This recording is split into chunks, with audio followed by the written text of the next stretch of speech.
surf the web. I'm finally starting recording, by the way. It took me a second to get going there. Sorry about that. No problem. Well, in my case, I've been surfing the web, and I'm toying with, there's, well, what is that? Instructables. That looks pretty neat. So I may print it out and start doing it because in my case, I always like a little different. I don't like reels. I tend to like feet. So there's one here that I was like, I'll see if I can present that screen to you. If I get the right thing. Okay. Will this work? Okay, I don't know if yeah, window, that'll work. Maybe. Yeah, there we go. So there's this thing I saw on Strutable, so it looks pretty neat. Okay, and it has, what I like about it is the fact that servos are all on the top there, instead of it being down below. So I'm thinking that it would have more effectively more strength on being able to walk in that. In other words, it looks neat. It does look interesting. I'll see if the video part runs so you can sort of see. Do 2 legs at a time, or? It's pretty quick. Yeah, it looks very fast. So that's why I said I like the fact that, yeah, it's all on the top.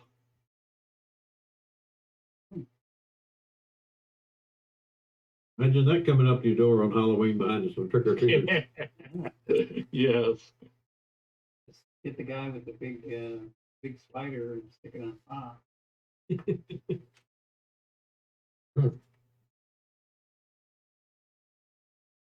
Well, there has to be synchronization there between all that movement. I think that's in manual mode. So yeah, it could be, run off of your phone or whatever. The big servo. Yeah.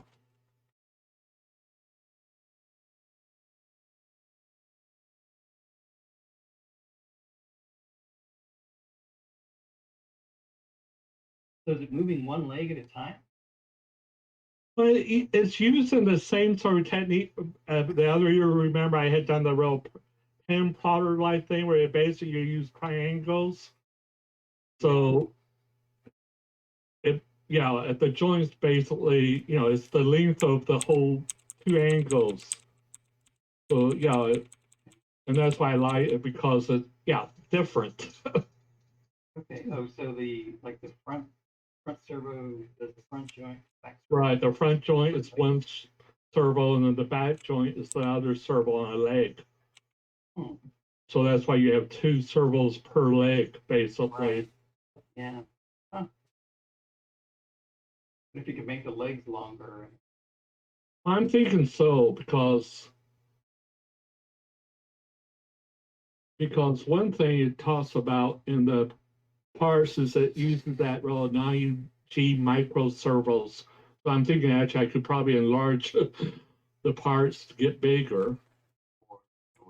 More power, yes.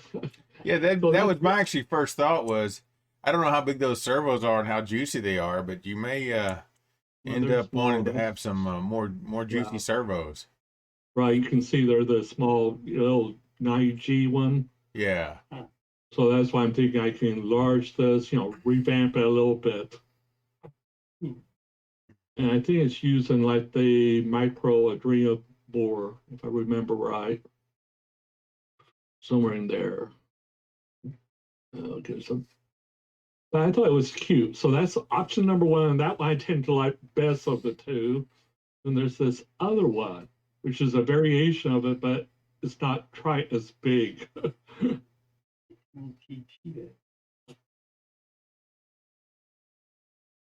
So it's smaller than that, but it has basically the same concept, where it's using the 8 instead of putting it on top. It's on the side there. Yeah, with the right 3D printed parts, you can make it look like a mini spot. Right. And so this one looks like that. I think the one thing I'd want to do is hang the batteries underneath the platform so it's not so top heavy. Yeah, I mean, on a flat floor, I guess it's not a problem. You wouldn't want to go four-wheel driving because it looks like it'd be kind of top heavy. Yeah. Probably not so great at cornering. probably not.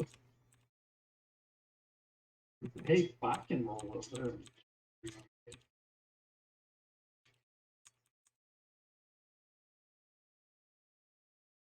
I like the idea of having it react to music. Like you could maybe have some kind of a thing where it catches the beat and then does a little dance. Is that your dance, Ray? That's my dance. Yes, man. Well, we'll certainly be looking forward to your demo when you get it printed. So is even the main part of the body 3D printed, John? Or? Yeah, in fact, both of them are. I mean, yeah. You see, this one's just a little smaller. This one has one solid piece versus the skeleton light on the other one. You know, on the other one, Oh yeah, you can. see, it's more of a skeleton leg. And I'm thinking, because it's a wider leg and they would have, more strength or a little more bigger. And that's why I like this one of the two a little better. And right now I have a toss up between which one to print first, sort of thing. Yeah. You'll print the one you like best first, and then print the second one second. Well, eventually, but Wait. you see this one, I printed one similar on the Strand Beast one I printed, and the problem with a one leg thing like this is that I don't think it will be as strong, sideways. It would, if you had pressure here, it would tend to want to concave in, I think. Right. The other one has the two braces. Right. The other one's more spread out. So I think, I think it would be more better because of that fact that it has this foot that's, spread out. Yeah, it looks stronger. So hopefully I'll start printing. I got the files down. I'm hoping to start print. Well, maybe starting tomorrow. I was going to tonight maybe, but I'll probably start the print process because there are lots of parts in it. There is. Yeah.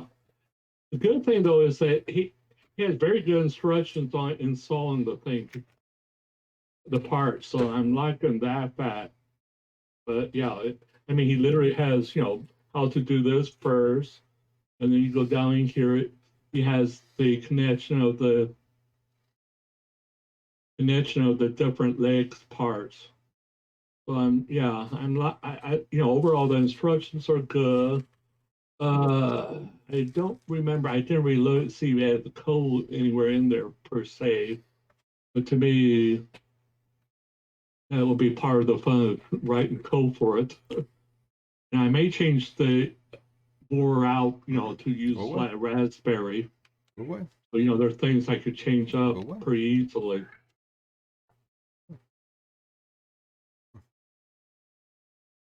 So that's sort of my next project, or at least my thinking. So it probably won't be exactly this size. Like the board, I'm probably going to put a Raspberry there. And then enlarge, this platform a little bigger. And then, You would fit on it with no problem. I'm thinking so. So the main thing I think is just beef up the motors. So it'll be the more of the, not the MIDI 90, but the regular, whatever the other regular size servos are. So that's my project. So I don't know anybody ready to present or talk about their project? Who wants to be next? Oh, I can give an update on the line following simulator. Is Carl here? Carl, I'm basically the moderator, so that's Okay. why I'm that part. Okay, no, John, that's okay. Sorry, I just tuned in, so I I don't know anything. I can give an update because Sounds good. I may not be able to last too long because I've been cranking at this stuff. Okay, let's see. I guess I'll present 1 second here. Before I get rolling, does anybody have any questions? I guess. A quick question around from Chris here. Yeah. Hi, Chris.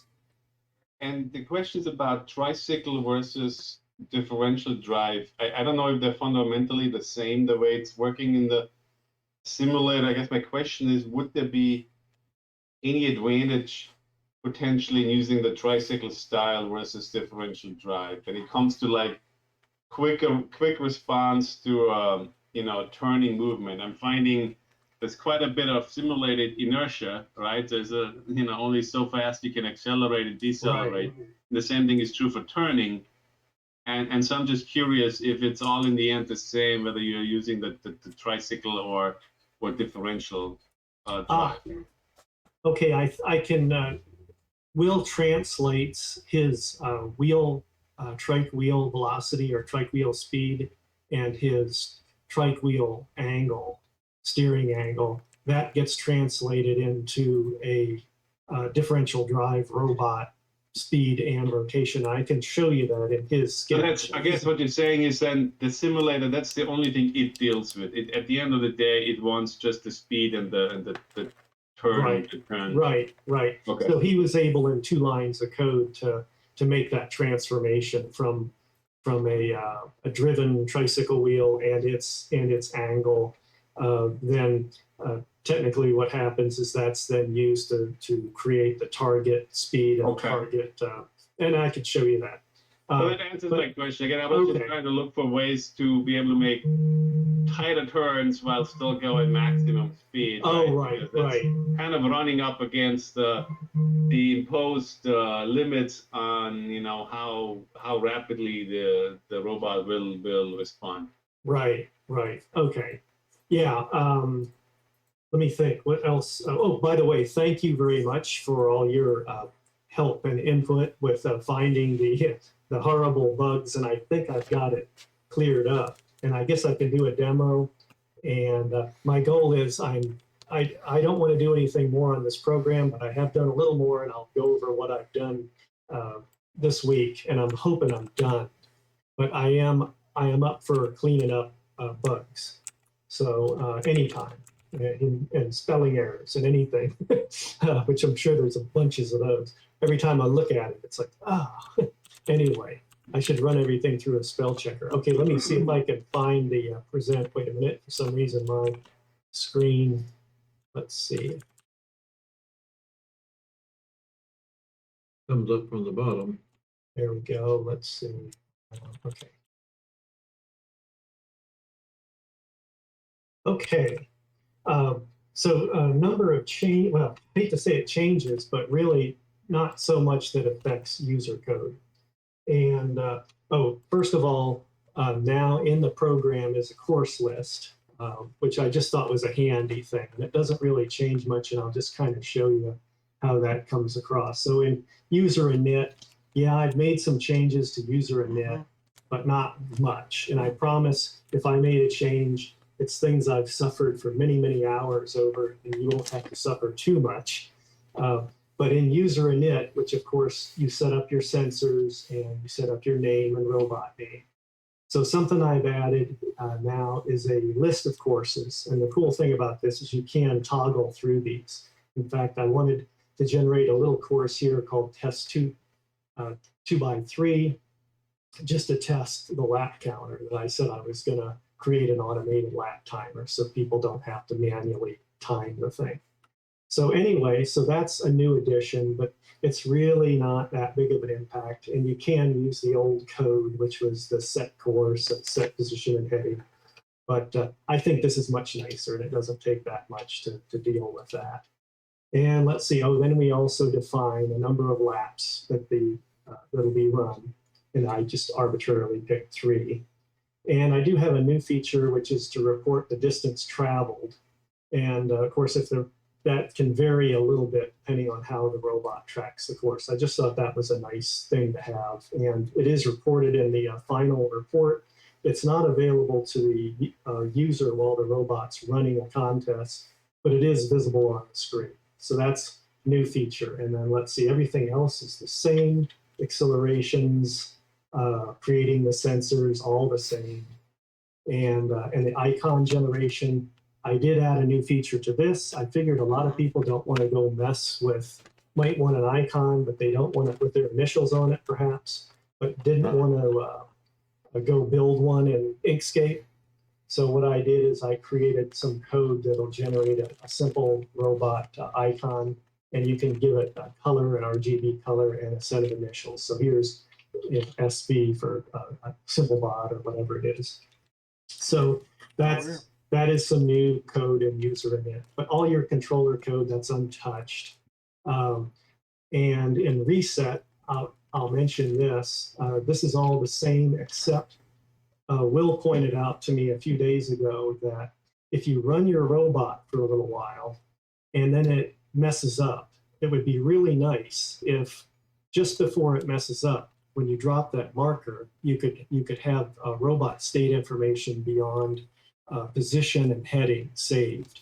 So the snapshot now will include position, heading, the speed, the turn rate, and also your state variables. And so I went to some pain to do this. So in this thing called robot state, so there's this stuff that's taken care of, but then you can put your variables in here.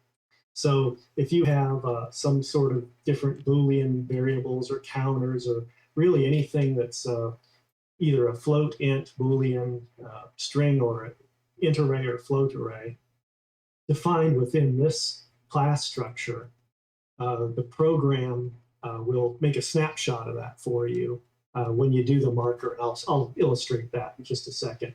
But the cool thing is the loading and saving of all this is automated through a facility called Java Reflection, and I couldn't find any code for it. So I had to write about 300 lines of code just so you don't have to mess with writing your own load and save for your own state data.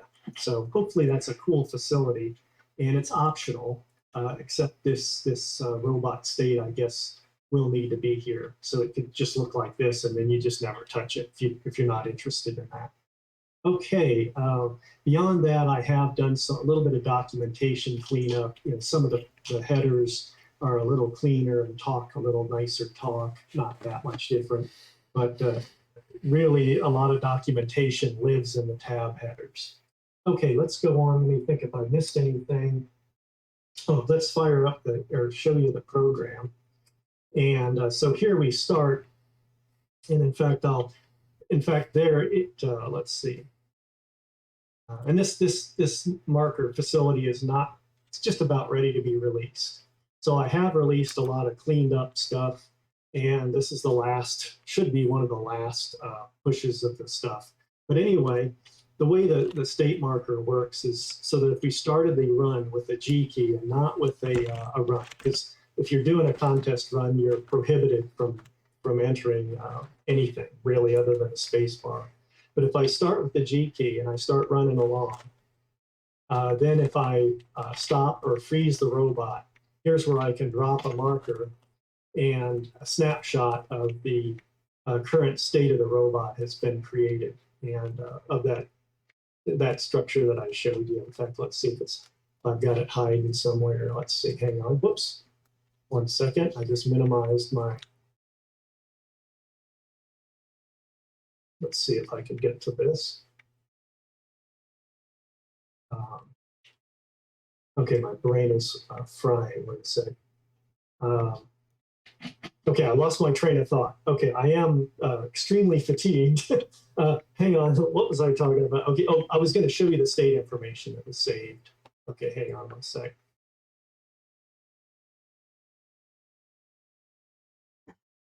Okay, and okay, well, I'm not going to do that.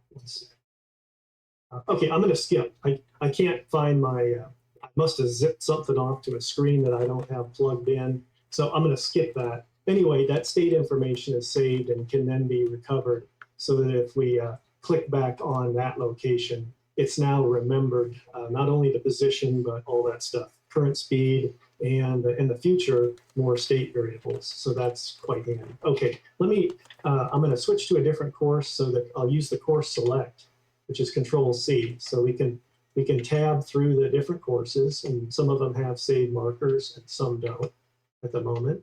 But let me just show you the lap counter.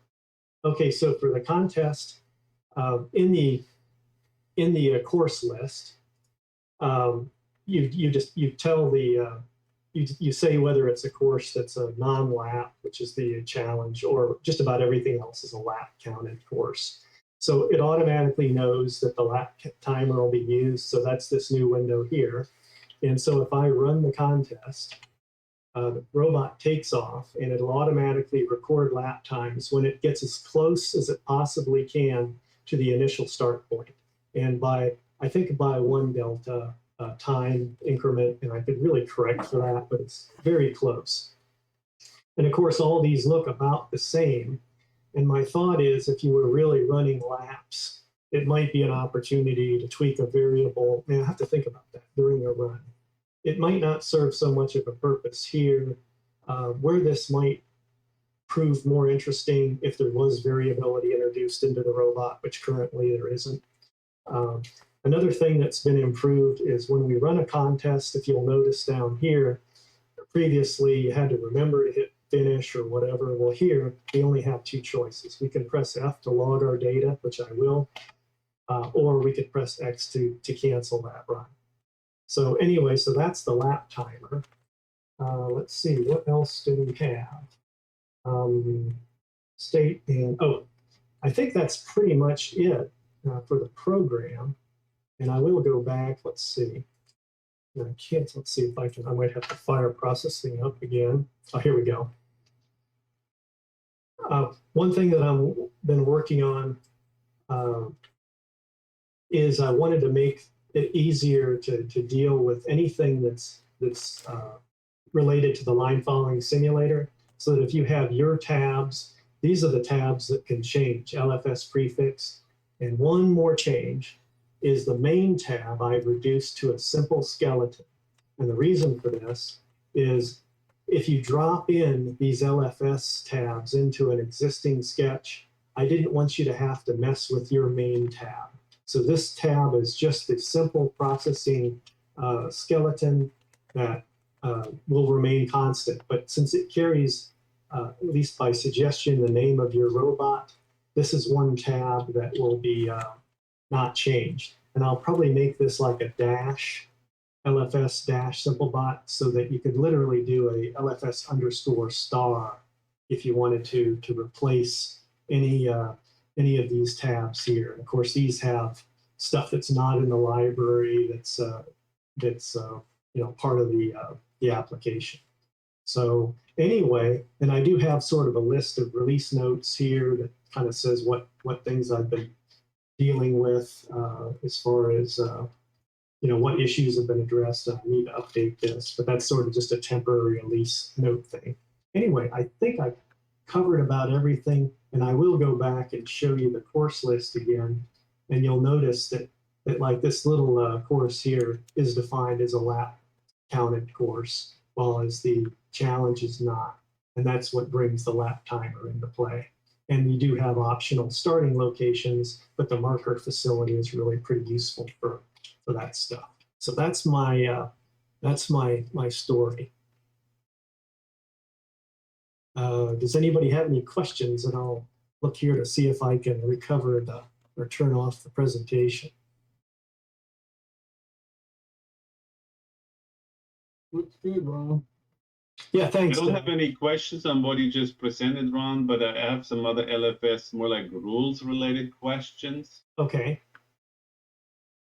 So let me just, let's see, pull up a picture of it's mainly related to the challenge course, I guess.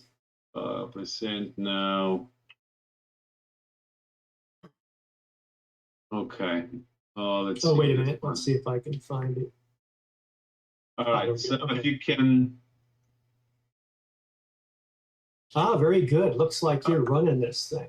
Well, yeah, I'm not able to complete it yet. I have to manually give it a nudge here and there. So Okay, but okay. the reason I'm showing this with the market trail, and I brought this question up, a week or two ago about how closely do we have to follow the line, right? And as you can see, at least this version is doing quite a bit of overshoot, right? And I just want and I don't think this is what my final version is going to look like, but it is going to overshoot in a lot of places, right? And so I wanted to ask the rules guy, if this looks acceptable, in terms of following along the line here.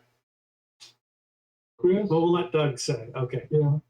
Chris, I'm looking at it and it looks like you're responding to the course everywhere.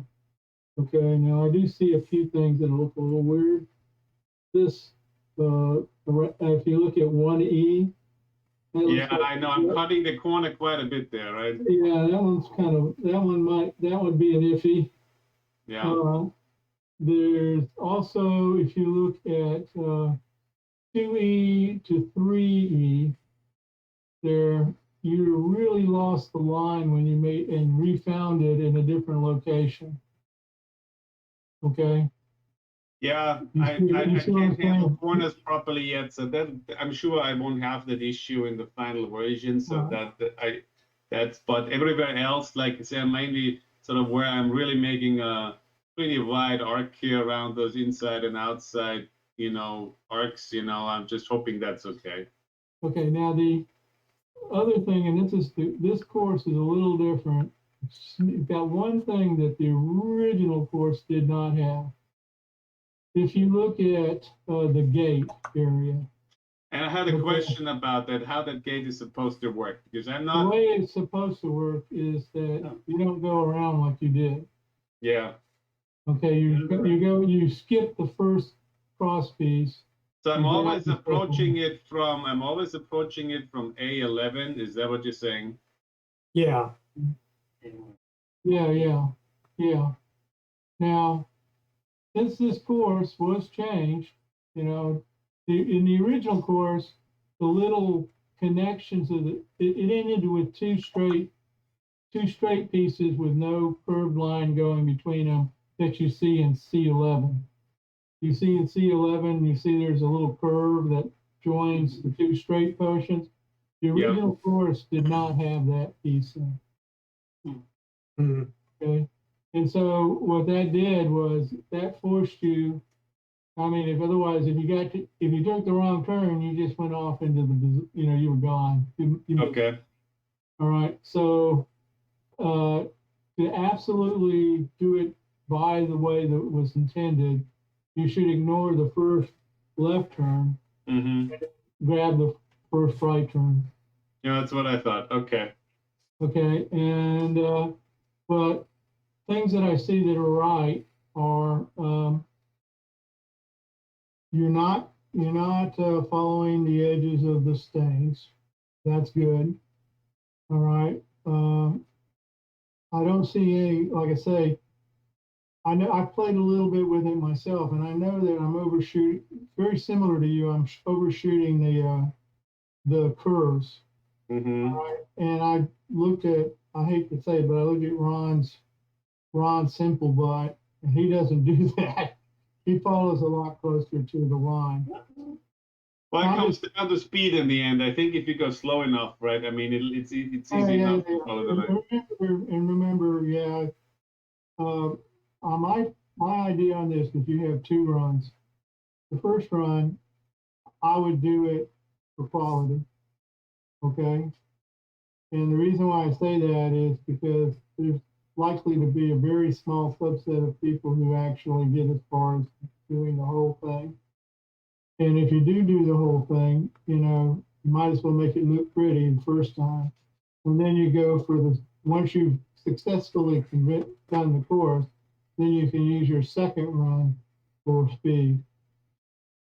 Follow me? Yeah, no, okay. Yeah, one thing I think, Doug, it's a little tricky on, it's sort of then become, I guess if you want to just say, well, the judge calls it, but it's sort of vague as far as, I mean, should you have a spec that says, what's the perpendicular distance to the line? And if it's, because it gets a little iffy about, well, that's not good enough. Let me put it this way.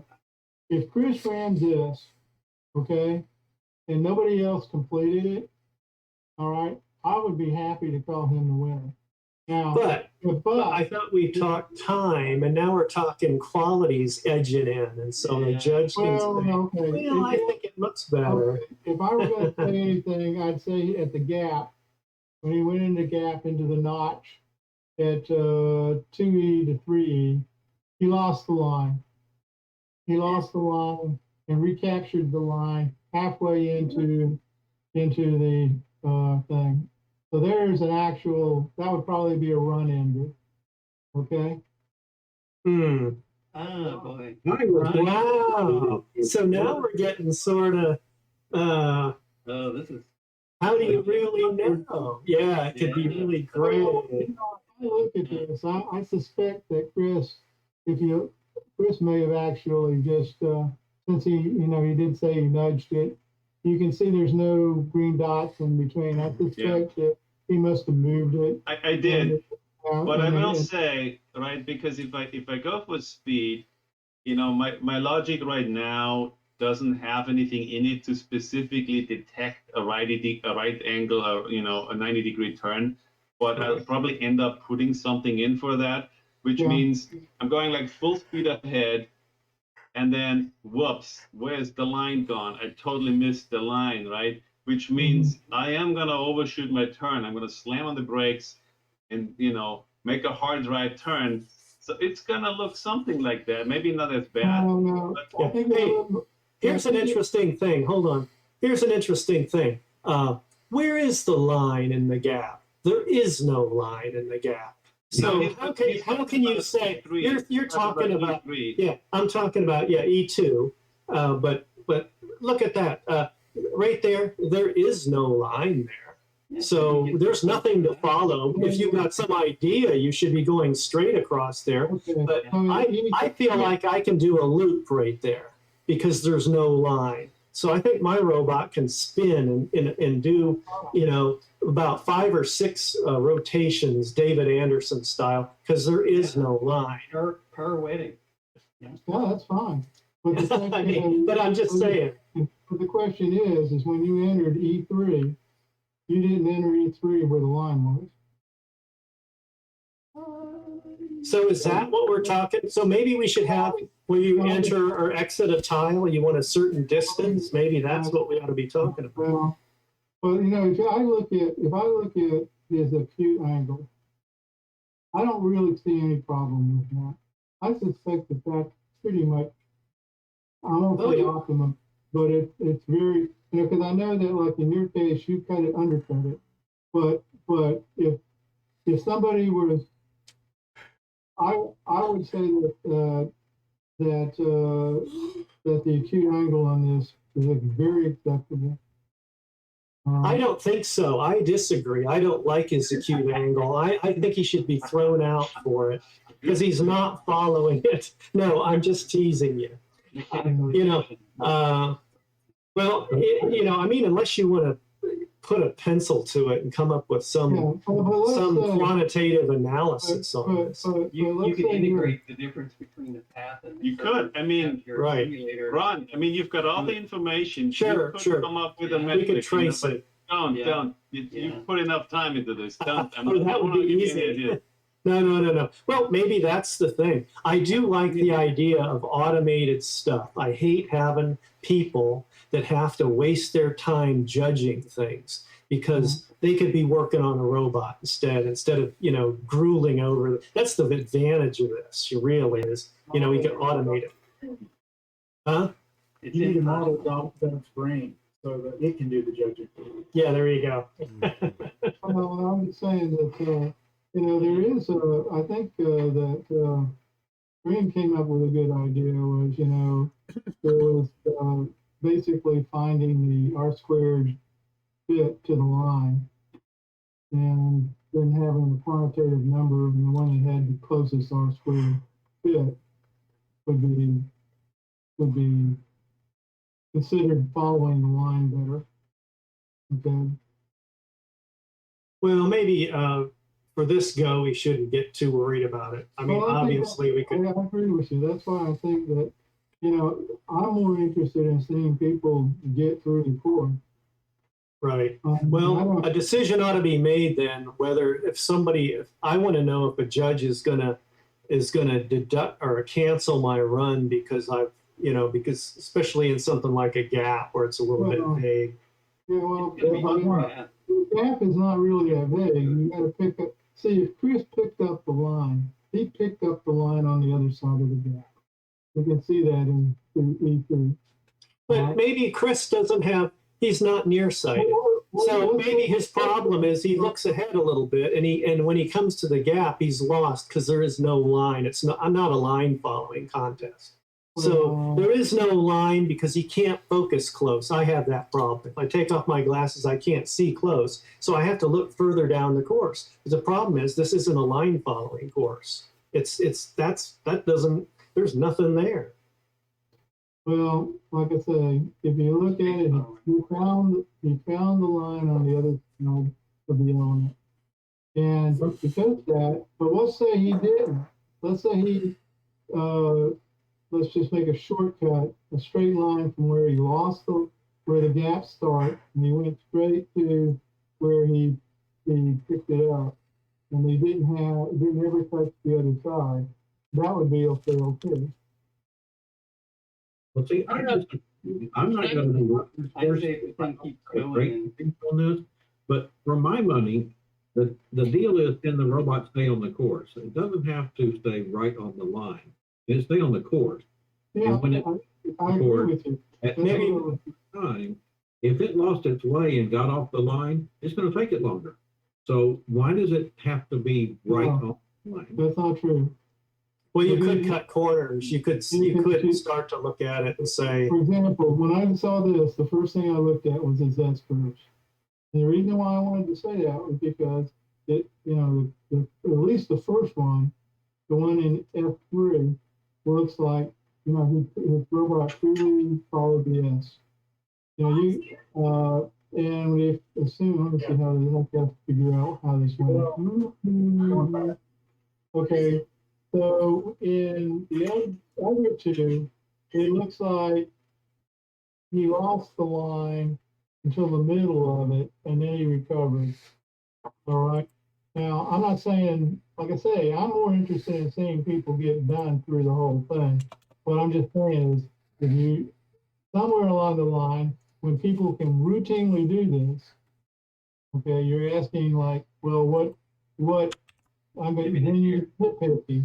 And then, like I say, those S's, and I know, Ron, again, looking at your runs on your sample robot, it can do those S curves just like S's.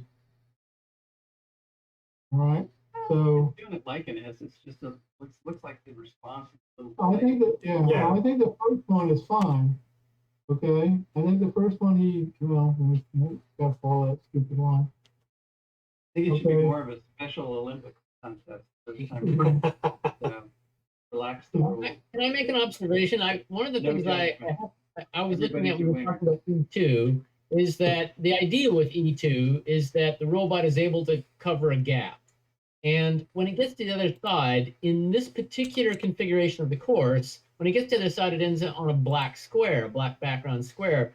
Now, in this case, the robot may arbitrarily recover while on that square. But if, let's say, we shuffled this and made that gap, which is kind of the point of E2, is being able to get across a gap. If you got to the other side of that and it wasn't a black background with that particular configuration, the robot might arbitrarily do something different.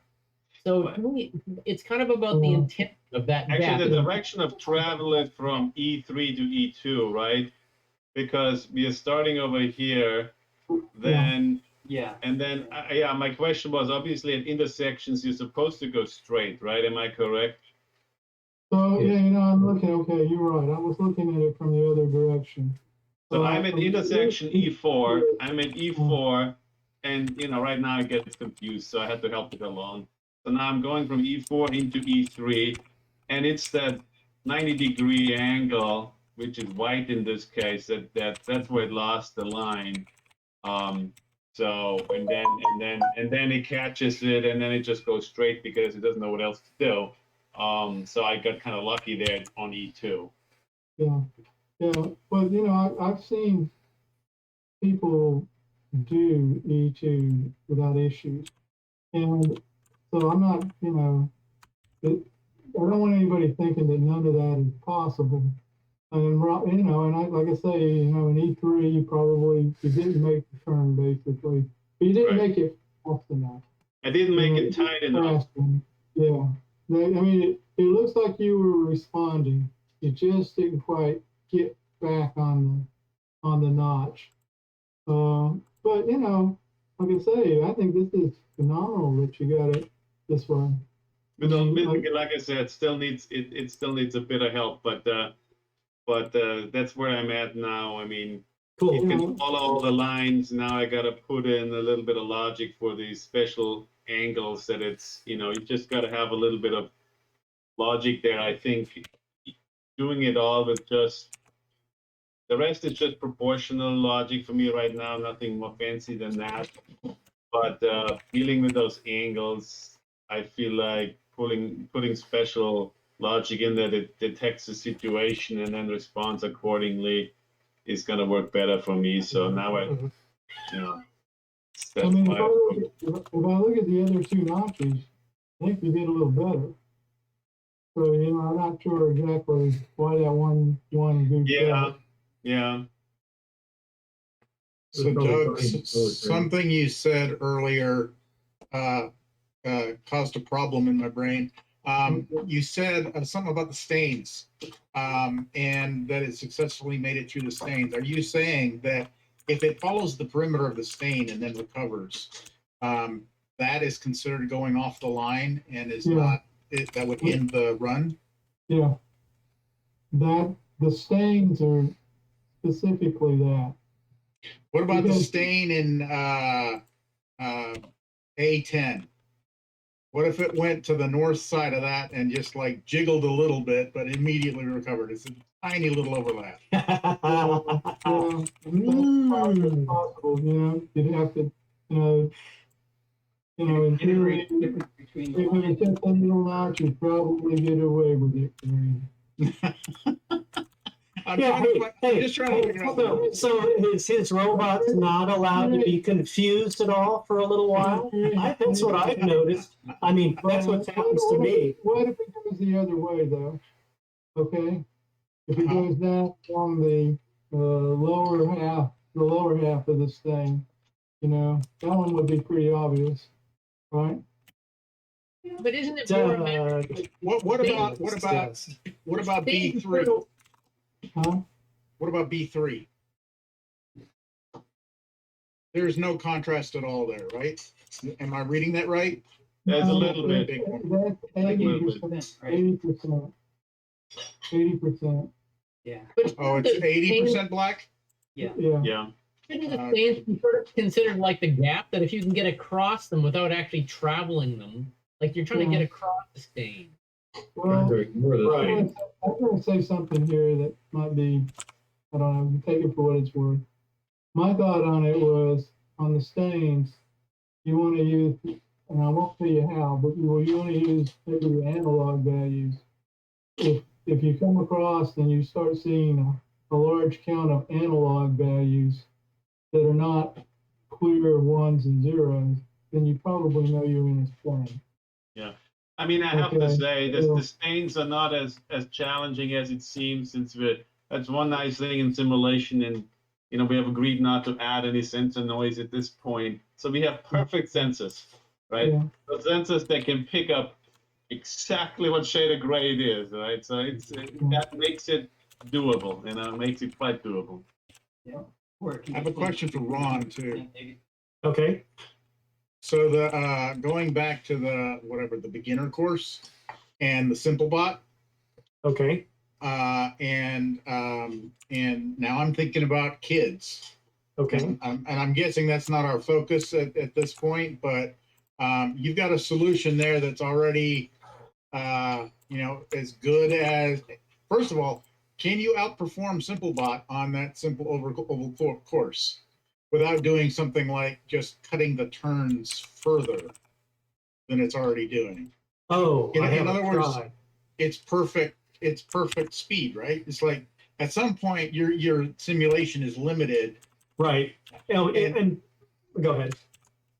Well, I mean, I'm just wondering how you compete on that course, and expect to do better than SimpleBot, which is an already published solution and part of what would be offered to contestants. Right.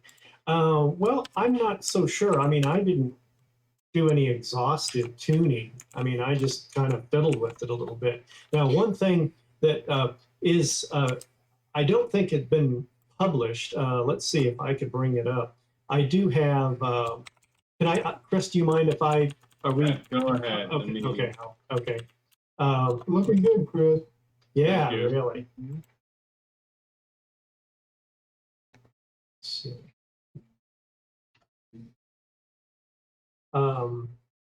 Okay, wait a minute. My brain. Hang on. I'm having a temporary. Wait a minute. I took over here, and what am I doing? Let's see. I was going to show you something. We were talking about SimpleBot and how efficient it already is. Oh, thank you. Okay, thanks. Okay, my brain is cooked. I mean, you wonder how I can write code. One thing I did do and I didn't show, I've kind of improved the help screens a little bit. And anyway, so a little more descriptive, but the second page of help actually does publish what your max speed. I don't know if this was published before, but these are the values that are in the simulator right now. So you can go up to 36 inches a second, and you have, the only one that would be nice is the turn acceleration rate. I think on my stepper robot is close to 1,000 degrees a second or so. So that one, but I'm gonna not touch it because it's how it's been from, not day one, but day whatever, when I added in these limitations on acceleration and so forth. But so those are your simulator maximums. So it might be worth bumping up, if you go to your page with the, the user init where the, your robot's characteristics, you can see we're well below the simulator maximums here, although that's probably the max for the simulator. But I forget what these are. What I just was looking at, 64 or something like that. So you might be able to bump those up. And I'm not so sure that you couldn't tune. I think I've played with SimpleBot and sped it up, come to think of it. 3 feet a second is pretty fast. Yeah, I think I've sped that up. So I guess the contest course we'd be looking at would be the DPRG courses like this and this one, right? Is that, yeah? So those are both official courses. So I guess this one will run this, I guess. Oh, so interesting on this, we could actually, okay, so I got the speed set to 6 inches a second. Let's see if we can crank it up a bit. So I'm using the parameter editor. Oh, and it did screw that up. But see, now there's the opportunity to do some things where you're looking at, gee whiz, I've got this, if you could recognize some of these patterns, you could slow down, but then for the rest of it, you might be able to go faster. Like, let's see. So let's see if we bumped it up to, let's see when it fails here.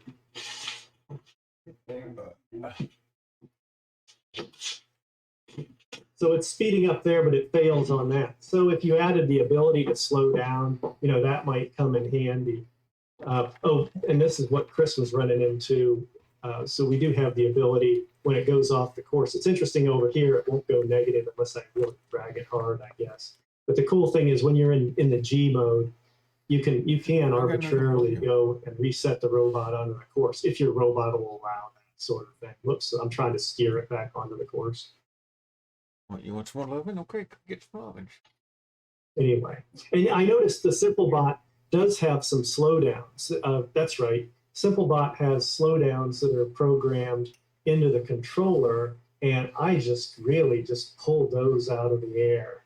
Let's see, where's the controller? So SimpleBot's controller has, what does it have? A speed calculation down here. Wait a minute, target speed. Oh, here I've overridden it. Okay. Oh, so in this case, I did override that calculated target speed with the parameter set target speed. So I have messed with this a bit. It'd be interesting to compare the original spec, which was this sort of thing that looked at the error, and if it was low, it sped up. But I think there's room for improvement messing around. But again, right here, I commented that out, and I was just using this parameter. But the interesting thing about the parameter editor is we could take this max speed, by the way, so that's the knob, there's a knob on that. So let me just go back to it to show you. So that variable max speed is an example of a variable I press P. That one is tied into the parameter editor. See that? You can adjust it. It looks like only in increments of 1, but you could change that. But anyway, so in real time, during a G run or a go run, but not a contest run, because during a contest, if we come in here and I run it under contest rules, I can't, oops, a space bar stops it, and that's the only thing I can do. If I start running this, just as I, and you're forced to say log it or don't log it, so I don't log it. I come back here, and if I press R for run, and I try to bring up my parameter editor, I can't. So, you know, it's, again, that's the contest run, you know, won't let you mess with the robot. So anyway, blah, blah, blah. Oh, and I think the parameter editor stuff, I think that was, did I discuss that at the meeting? I did, I think. Okay. And so, by the way, if you do want to play with parameters, and I think it's, you know, the tabs are good about talking to you a bit, and I promise I'll try to write a little more documentation. But the only thing you do is you take your global variables, and it's a little bit of a hack. So in this case, max speed, here's the format for it. You have to mention it twice because it's a pass to a function and return.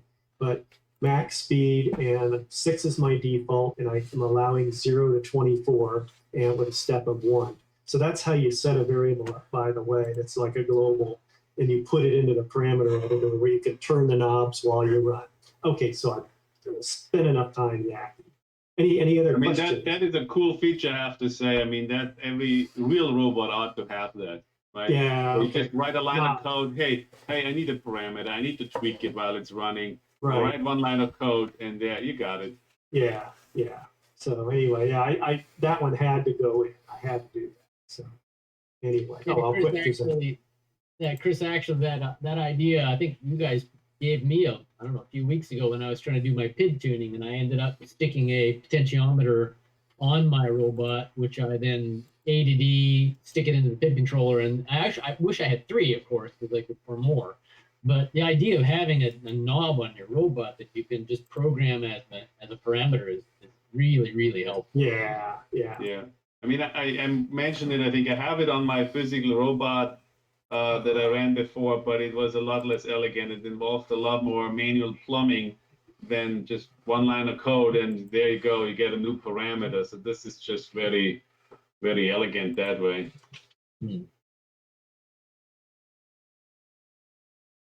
Well, I'm just gonna say that I still don't think that I could like give this to younger kids, like middle school kids. You know, it's got a built-in PID controller as the SimpleBot, right?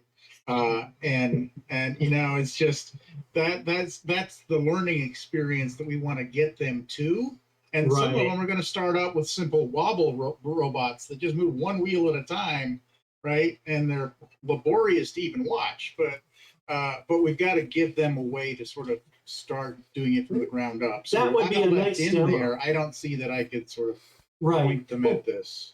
That would be a nice demo to have somebody, or I would hack something with like 2 sensors, like the traditional 2 sensor robot, and maybe large spots, maybe with the idea that you could play with at least the idea that the sensors wouldn't be, you know, at first maybe just dual level on or off. But maybe with a large sensor, a kid could understand the concept of, you know, how much of the sensor is on the line or off the line, sort of thing. Yeah, we get to that pretty quickly. Okay. Right? So Okay. with a standard Lego, it's a single sensor, but it's Okay. a large disc, a large sensing area, and they basically get an analog sort of reading out of it so that they know what percentage over the edge of the line. They're not following the middle of the line. They're always following edges. So that's another reason I was asking about the stains, because they're looking for the most obvious edge to follow. And if you're following an edge, Doug, is that still following a line? Well, okay, let me put it this way. If you had, we're talking all different levels. I mean, if you've got kids doing the challenge class, No, I wouldn't expect them to be on the challenge class. But if they're, so that's the only one with stones. That's the only one. Okay. But with certain kind of sensors, all you can detect is the edge, right? That's what Karun is saying. Right. Yeah. Well, isn't the edge pretty much in any of the earlier novice courses? An edge is pretty darn right on, right? It's within half of a distance of the width from the center of the line, so it's very good. I guess, Kareem, we could, ask, we could ask Ron to take that example out. I think that there needs to be an example to follow, Yeah. just to sort of figure out the API. Yeah. But it doesn't necessarily have to be a good one. It doesn't even have to have a PID controller. There's nothing about the simulator itself that requires it that the demo or SimpleBot is a PID controller. Right. Oh, you're just pointing, but what you're doing is you just got to demonstrate the ability to pick up some signals from the field, from the sensors, and then move the wheels as a result. And it doesn't have to do anything recognizably line followy to demonstrate the API, I think. Right. The other thing I was going to ask to make it maybe more approachable to kids, because even I find it a little counterintuitive, is you don't get to control the left and right wheel independently, right? You're working already at one level above here. You give it a turn speed. And so obviously it's in a way convenient, but at the same time, not even what I'm used to, where, I used to be able to, I'm used to more controlling that more directly. And in the end, maybe maybe my logic operates in terms of turn speed, or maybe it doesn't. It kind of depends. And so kids, I think, it might be more intuitive, right? If you give them left motor speed, right motor speed. I agree. I mean, you can think about it this way: is that you're emulating a robot that does have a PID controller and does have control at a higher level, and it would be a matter of creating a second robot that is like probably 90% of the small robots out there that are sold into education, they don't have PID controllers. They do have PID to left and right, and maybe just a couple of small sensors. And it would be a matter of writing a different robot maybe on the same emulator, but a different robot that just doesn't have those features. I'm not sure how hard that would be, but it would basically be emulating a $25 robot kind of thing. Right. Yeah, where you would have a left wheel speed, right wheel speed, and a wheel separation, that sort of thing. Yeah, and just two IR detectors or something. Yeah, I'd have to give it some thought. Let me think. The way the simulator is set up at the moment, let's see. I get caught on this. I'd have to think about it. What you'd have to do, right, to not kind of revamp everything, you would have to take in the left and right wheel speed and then internally calculate, the turn speed, right? And yeah, that's no problem. Pretend everything is the same, but give the user the impression that you're operating the left and right wheel speed. Right. Through turn rate, because if you think about it, if you have two wheel speeds, you're going to be defining a turn radius.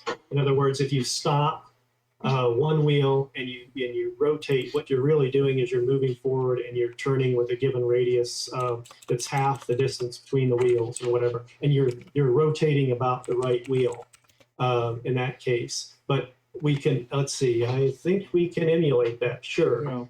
So there's a radius of turn. There's a radius of turn that will achieve that and cause the robots to pivot about, quote, its right side.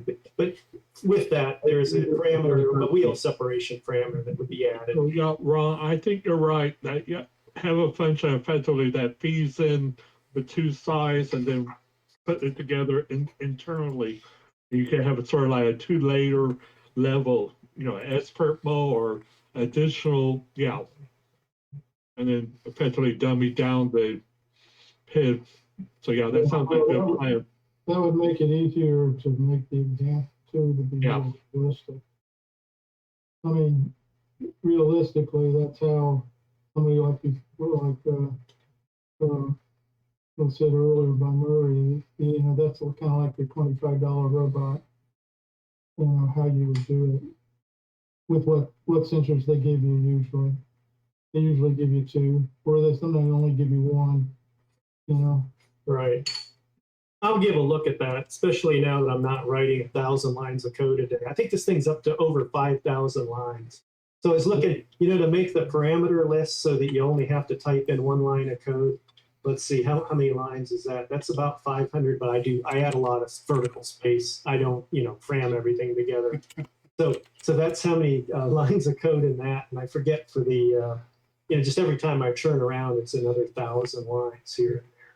So the main, even the stuff that's just in the application itself is, 600 lines for the stuff that's in the app. Then there's 3,000 lines sitting in the library. So, but trying to keep it simple for the user. One more idea for future contests, maybe I guess for Doug, right? So to make it, we talked about, goodness of how closely to follow the line. Maybe at some point you come up with some point addition or subtraction method. Another way to maybe reward a robot could be to reward it, based on how many sensors it's using, right? If I can do it with just one sensor, one spot sensor, right, in the simulator, right, I get bonus points. If I'm using essentially a simulated camera, 256 by 256 pixels, which I can do in the simulator, and it doesn't cost me a thing. It doesn't make the problem automatically super easy, right? You still got to do a bunch of logic on that information. You all of a sudden have a huge amount of information. Doesn't always make the problem easier, but nonetheless, right? It could be an interesting challenge to say, hey, if you can do it with 3 sensors and do it fast, you get bonus points. But Chris, you've already pointed out that 1 IR sensor and 1 camera are both 1 sensor. Well, but he means pixel count, right? Yeah, I mean pixel count, exactly. Yeah, and realistically too, Chris, when you're actually building a physical robot, you're going to find that reading all the individual pixels takes a lot of time. And so you want to use the right pixels. And the other thing you find is that, using a camera, pointing down at the line, you're going to see that you got glare especially on the vinyl course that we use, the glare is horrendous. So, it is definitely not a simulator situation. We can fix that. Yeah. But I can light it. Yeah, but the real issue that's cool about the simulator is that people that have struggled to be able to run the real course, and all of the noise from the sensors and everything gets so far in the way, they don't even know if their ideas are working. So what this does is, if it worked in the simulator, you got a potential solution, and maybe it'll work if you figure out how to filter out the glare, and how you figure out how to handle the pixels in a quicker way. I think this is so cool that Ron has spent this time to get this simulator. I mean, I think this is going to make it key to actually solving it. Which brings one last question, one point.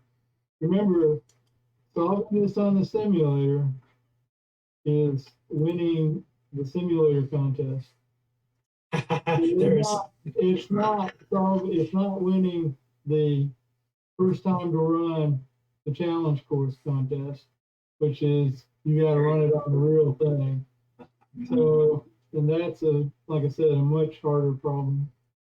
Maybe we'll find out that in the future our undoing was using a final course will never work. Fine. Maybe when we were on paper, it was like, well, that's the way you could have done it. You know? Yeah. Well, Shot we'll find ourselves out. in the foot by going. Yeah, well, what we need to find out is if there is a spray that you can put on the course that essentially kills glare. That would be really cool. Yeah, Yeah, it's you called a little shade over your robot. Why don't you do that? That's what Will does. He creates a controlled light environment. That's one way. That's definitely an approach. I You mean, could also use the I played with that every myself. every hardware store sells a flat acrylic clear spray paint. Yeah. Yeah, I don't know if that'd make it worse or better. No, that would take the glare off. Yeah. Well, you see, the other thing is there's always something that where you have to almost run it in the situation where the lighting is the same. Right. Okay. I have a table that's 3x3, so I can run a 3x3 course on that table. But unfortunately, it has a light centered right smack dab over the middle of it. All right. And boy, that's nasty. I mean, that lighting is just absolutely nasty. So I made it so I could run the sample course while I was standing up. But, it brings up an interesting thought, really, since we don't really have anything that says what kind of conditions the real contest will be run in, as far as I know. Yeah, that's true. We could, as a group, say, look, we insist on the ability to run the course in a controlled light situation where a contestant can control the light. We can shut out the lights in the room, and they can put their own artificial light on the course. I mean, because obviously that's allowed, Ron. They could do that. I don't think anybody would have any problem with that. Right. So that's an answer to that problem. Yeah, but if you're down at the Perot, you can't do that. Right. Well, there you go. That might be then an argument for the lampshade over your robot. Develop a nice dome made out of whatever mylar. Right. If you look at the course that this was supposed to emulate, which is the Carnegie Mellon Sidewalk Freshman Line Following Contest, it's done outdoors, and you see all sorts of people making different attempts to try to control the lighting. Right. Where they make essentially a black box with the light in the inside. Right. One possible helper to that is, since compact, very bright lighting is available to us now, one thing you could think about if you're tinkering with the real robot is, having an artificial light source and then attenuating your camera either manually with a filter, or if it's got automatic gain control, you'll automatically see an advantage if you've got a nice bright light if you're using a video camera, sort of thing. That's just a few words there. Mm-hmm. Well, we pick your mind on that later on. Okay. Playing with, we played with polarizers. David Anderson played with neutral densities. And I think Ray has played with specific wavelength band filters. So, I mean, there's a couple of different approaches that can be taken.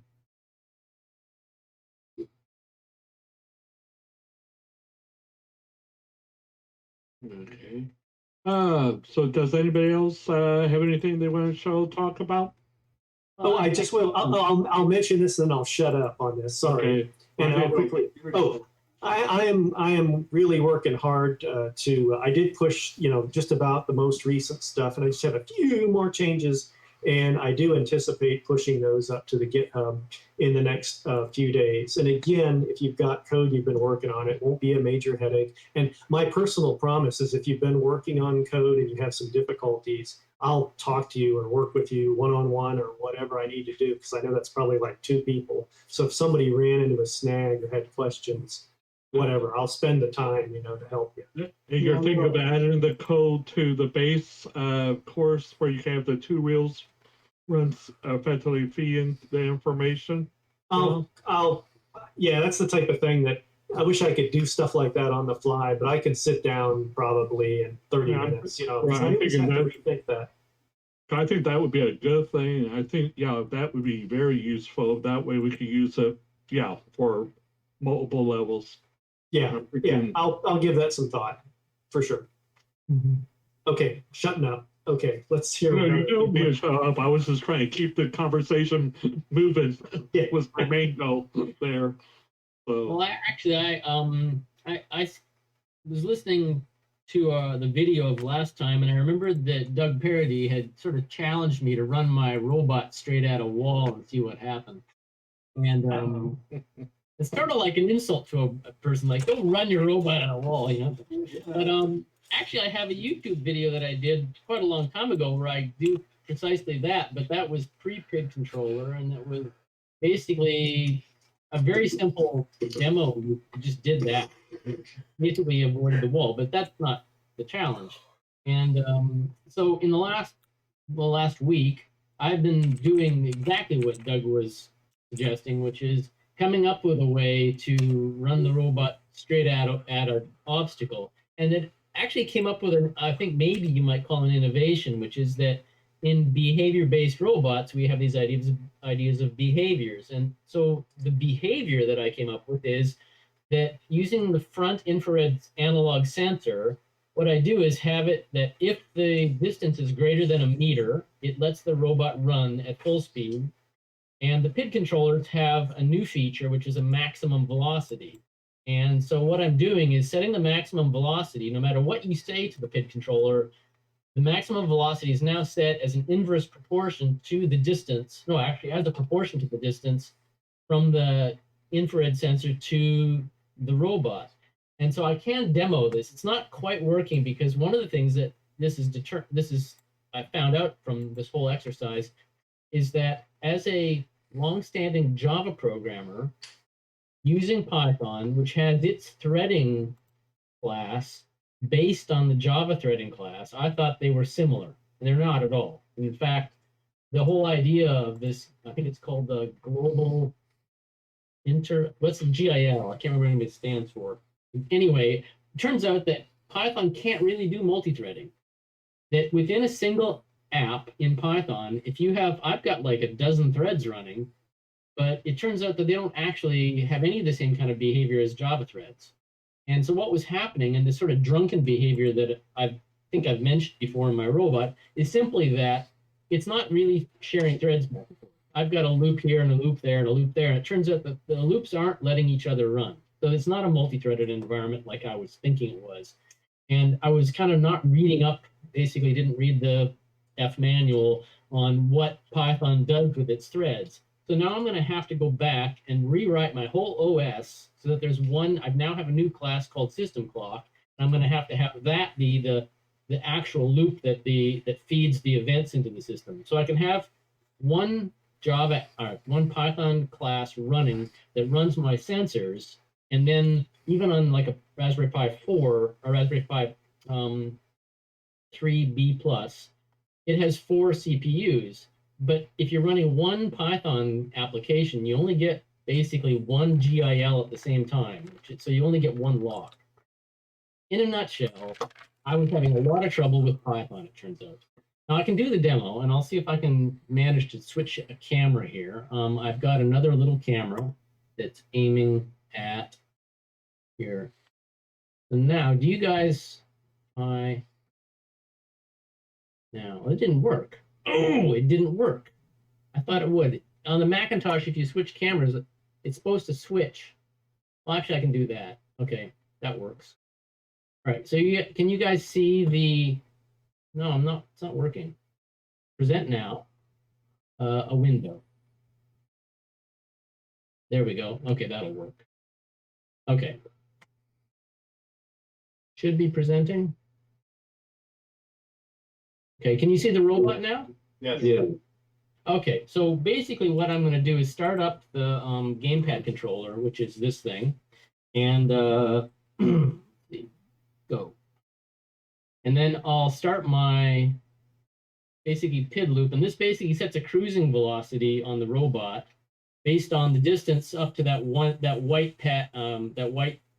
piece of wood up there, and that's full speed. Now this is kind of not working really well, but it doesn't react very fast, but it does work actually.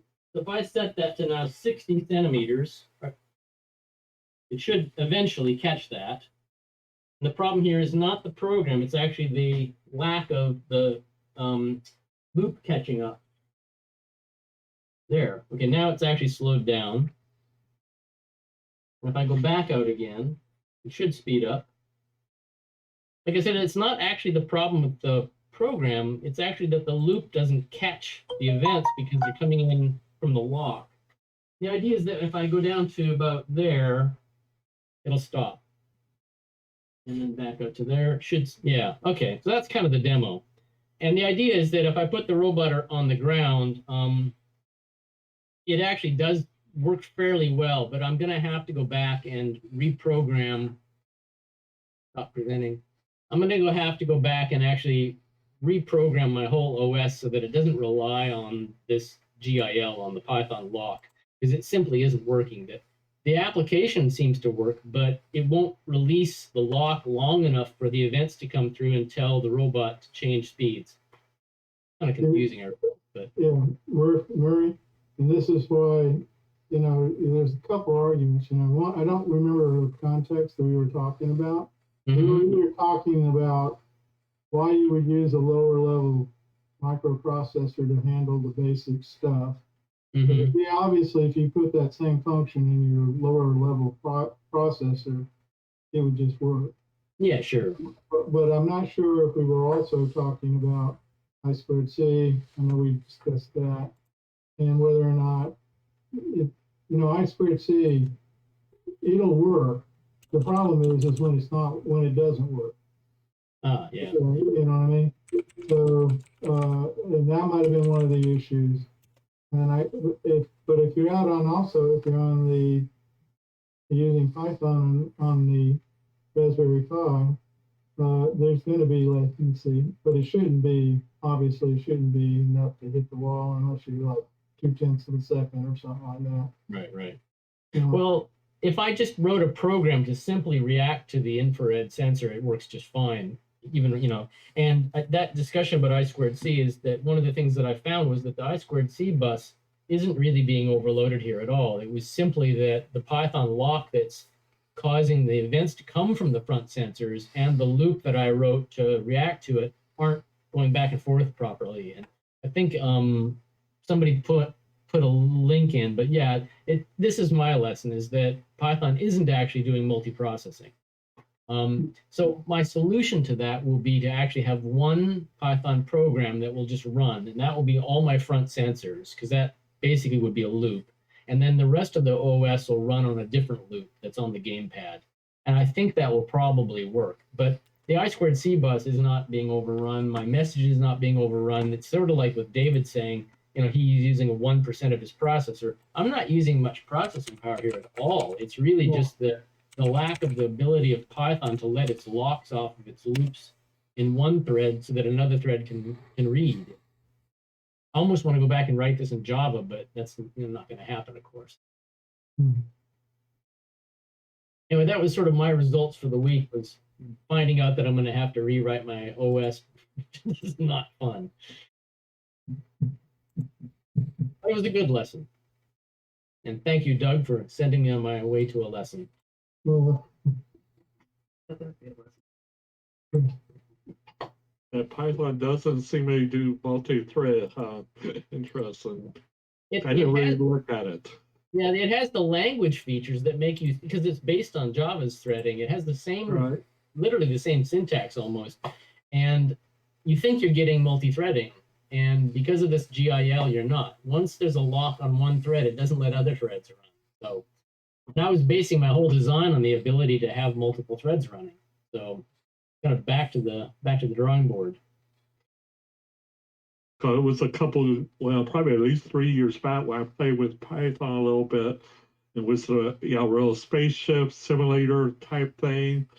And I was thinking, yeah, but I'm trying to remember if I had multi, things going at once, or was it paint the one picture and then move to the next one to paint, type thing. I'm thinking, yeah, that it probably was effectively a single thread. Well, and like I said, the solution to this is relatively simple. Is that I'm using this gamepad thing, and what I'll do is I'll have one because I need to have fast response on the little joysticks. So I'll probably have one loop running on this, and then and that'll be the loop that actually is the loop for with the system clock, and that'll be basically the whole OS. And then the other loop will be a separate program running that has all my sensors on it. That basically fires off the I2C bus messages.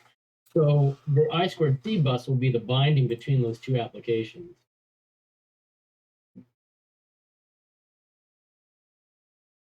And that's it from me. Okay.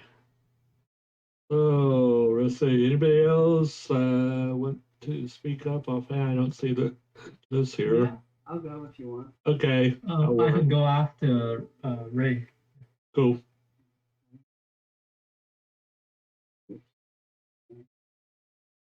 A quick attaboy to Murray before I have to deal with that problem. Thanks for solving that for me. Yeah, just look up GIL. It's Okay, so this is like mechanical stuff. I had, let's see. Okay, can you see this picture here? Yeah, you're driven, Yeah. Trent. Okay. These are the DR field and brush mower, and basically it has a differential transmission on it. It's a gasoline engine, heavy duty brush mower. And I wondered what mechanism they were using to steer it. And what they had on it was a brake on each side for each wheel. And because this thing weighs quite a bit, you're not going to be able to muscle it around. So you're pretty much using the two brakes. So if you brake, say, this wheel or stop it, it'll start to pivot around stock wheel. And so basically that's how you can steer it. So I've been looking at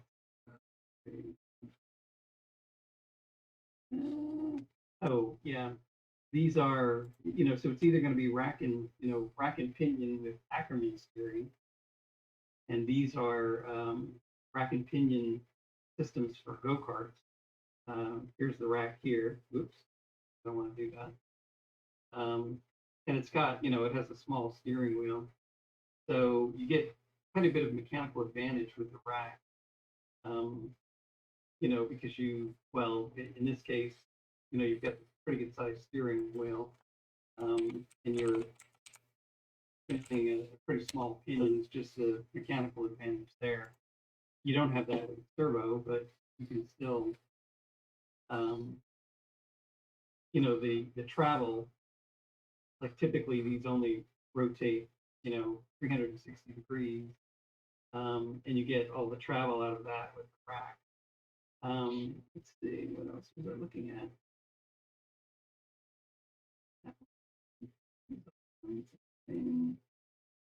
Oh, and then I was also just looking at the brakes on other websites, drum brakes and disc brakes, to be able to do that, to try to accomplish basically like a skid steer steering. And if that works well enough, I won't have to use, a rack and pinion steer. Anyway, so I just wanted to explore that and see what that was going to be like. So a quick observation. Didn't I hear somewhere that when you load the electric motor, it really sucks the power? The brake would be loading the motor? On a differential. No, it just basically stops one wheel and makes the other, forces the other wheel to rotate. Okay. So you don't have, it doesn't make the differential work any harder or the motor work any harder. You're just, instead of driving two wheels forward, you're just driving one wheel. Okay. So, The problem with a differential without slip control is going to be that, if you're relying on two wheels and one of them gets stuck in mud or something like that, it's just going to start going around in circles. Yeah. One is just spinning. Yeah, it can start, just spinning out. Yeah. And it'll rob all the power from the other wheel. Yeah. Well, these are, that one is it's a hydrostatic transax, and I thought it said it wasn't. It was a gear driven. Oh, that one is gear driven. The one you have. I see. Yeah, okay. is hydrostatic. So, I can control speed forward, speed backward, and I was either going to use Ackerman steering or the two brakes on the back, kind of like as a skid steer. So, kind of, I haven't never played around with a platform like that. Pretty much the hydrostatic transaxle. It doesn't seem to slow down whether you go uphill, downhill, on level ground. It's powerful enough that you set it at a speed and it goes that speed. So I haven't tried it in extremes, like a really steep incline or something, but across the surfaces on my lawn, it does fine. But so at that point, I think it doesn't even have to be closed loop. I can just, select the speed and, pretty much know that it's going to be moving that speed, not unless it runs into something, which it may just plow over it or something. Maybe I should put guards around my fruit trees or something, big tree, each one. Well, Ray, one thing that occurs to me is that the underside of my lawnmower is always entirely covered with wet grass, and it seems like those brakes would just jam up. They're disc brakes. Wouldn't they just jam up with grass quickly? It might. I know those are, I think they're either 12 or 13-inch diameter wheels. So the brake is, it's going to be pretty high off the ground. It doesn't seem like a lot of, grass clippings or anything accumulate like where the housing is bolted to the frame or anything like that. So, but yeah, if, I know my push mower, if I mow when it's wet, it's like, I have to spend a half hour afterwards scraping it all out from the underneath because it's just matted up in there. Yeah, I guess that's one thing from coming from Northern California to New Zealand, I used to mow on dry grass, and here it's never really very dry. It doesn't dry out much. So we're almost always in at least damp grass. And I just finished mowing like, foot-high grass and dropping the mower onto the grass kind of thing. Oh, and, yeah. Yeah, and it's, the entire mower, the whole bottom was just covered with maybe a half inch of thick grass. I was just thinking there's no way a drum brake might work, but a disc brake would be completely covered with goo. Gummed up, yeah. A grass clipping sticking out of both sides of it. Yeah. Yeah. Yeah. That's a consideration. I don't know. I may just stick with Ackerman steering. I just want to try it, see how well it works. Oh, no. It's a really cool mechanism. No. Yeah.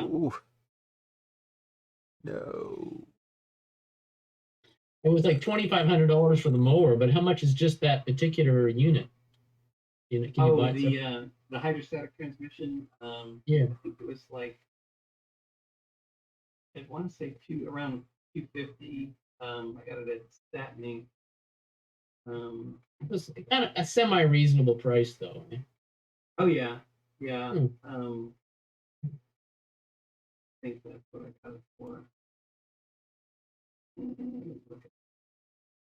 Oh, you got the one with the disc brakes then? No, I didn't get the one with disc brakes, but you can add. It's got 1-inch shaft, and there's enough space to put either drum or disc.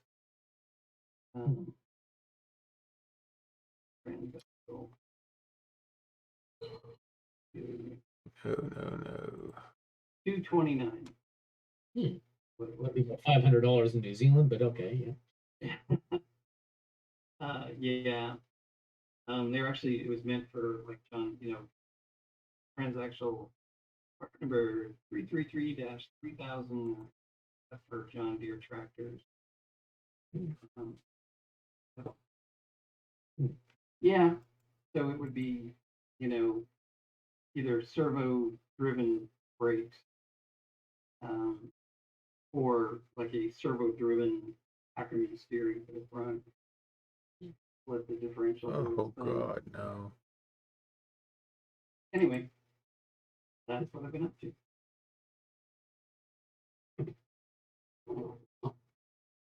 Very interesting. Yeah, maybe I can share some of my recent work on this, trying to have this serial communication. So I think I got it working. Let me share my screen.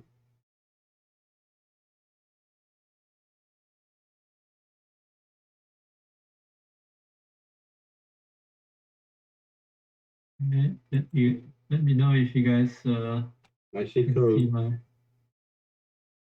see my screen. I see code, and you brought up a window. Okay, cool. Yeah. So first, let me show you guys something. I don't know if I don't really know what you guys see, but do you guys see a robot? Three screens. No. Oh! What about the camera view? Oh yeah, now right, we you can can't see I can see you in the camera view. I can see the robot. Okay, yeah. So this is similar. I just have two motors over here. So it's a Mega 2560, and let me. So what I did recently is I implemented a command to control the motor. So let me open the pod, and also I implemented interrupt to read the encoder. So I have like right now I have three commands. To identification, reset. These are just mocking commands, and then I have this motor command that basically it can set. It sends three parameters down. Stop, start, stop. So yeah, it's quite a lot of work, but I think now basically the computer to Arduino is pretty much done. I just have to implement all the individual commands I have, and I need to work on parsing the response from Arduino. But yeah, let me show you guys. Right. Okay. So during I was programming this during the weekend, and I realized one thing. So I was using all these let's see, vectors, for example, these. It's got to be vectors somewhere. So we can't do this. Go to right. I was like, wow, it doesn't have vectors. But then I really thought, remember last week I was telling you guys it doesn't have smart pointers, right? I was like, okay, that's really strange. And then I realized it didn't have the dynamic, the runtime type information. And then I realized the vectors, all these standard type library containers, is not implemented in the Arduino C++. And then I found this library, this guy here, standard C++ library. I had to, it doesn't compile right away. I had to like fix 3 places. Those are pretty straightforward fixes. So anyway, the point is, I was almost like, okay, I have to rewrite my stuff because I can't use these things. I have to use my own, implement your own math, etc. But turns out there is there is a library available, and if it doesn't compile, at least Google a little bit, so it should work. Don't forget, you're doing all this on a tiny little 8-bit microcontroller, right? So don't get carried away too much with C++ and the standard library. I mean, you are going to run out of some resources there at some point. Oh, okay. I hope what I'm doing is simple enough. But yeah, I agree. But on the other hand, you know, it's there's a reason these libraries are good, right? So I would like to use vectors. And, You just move up to the mega then. Go for the bigger one. well, I'm sorry, John. What was that? I would say move up to the mega then. You got more memory. Oh, Yeah, he's okay. using the mega, but I'm I using think the there's mega. still a danger. Yes, I agree. Eventually you can run out. But remember, 10 years back, you know, what computers were personal computers. So, you know, Right. we did a lot of gold Yeah. back then. So, Yeah. 20 years. So yeah, let me stop sharing here. Oh, the other thing I want to show you guys. Where? Let me show you. So I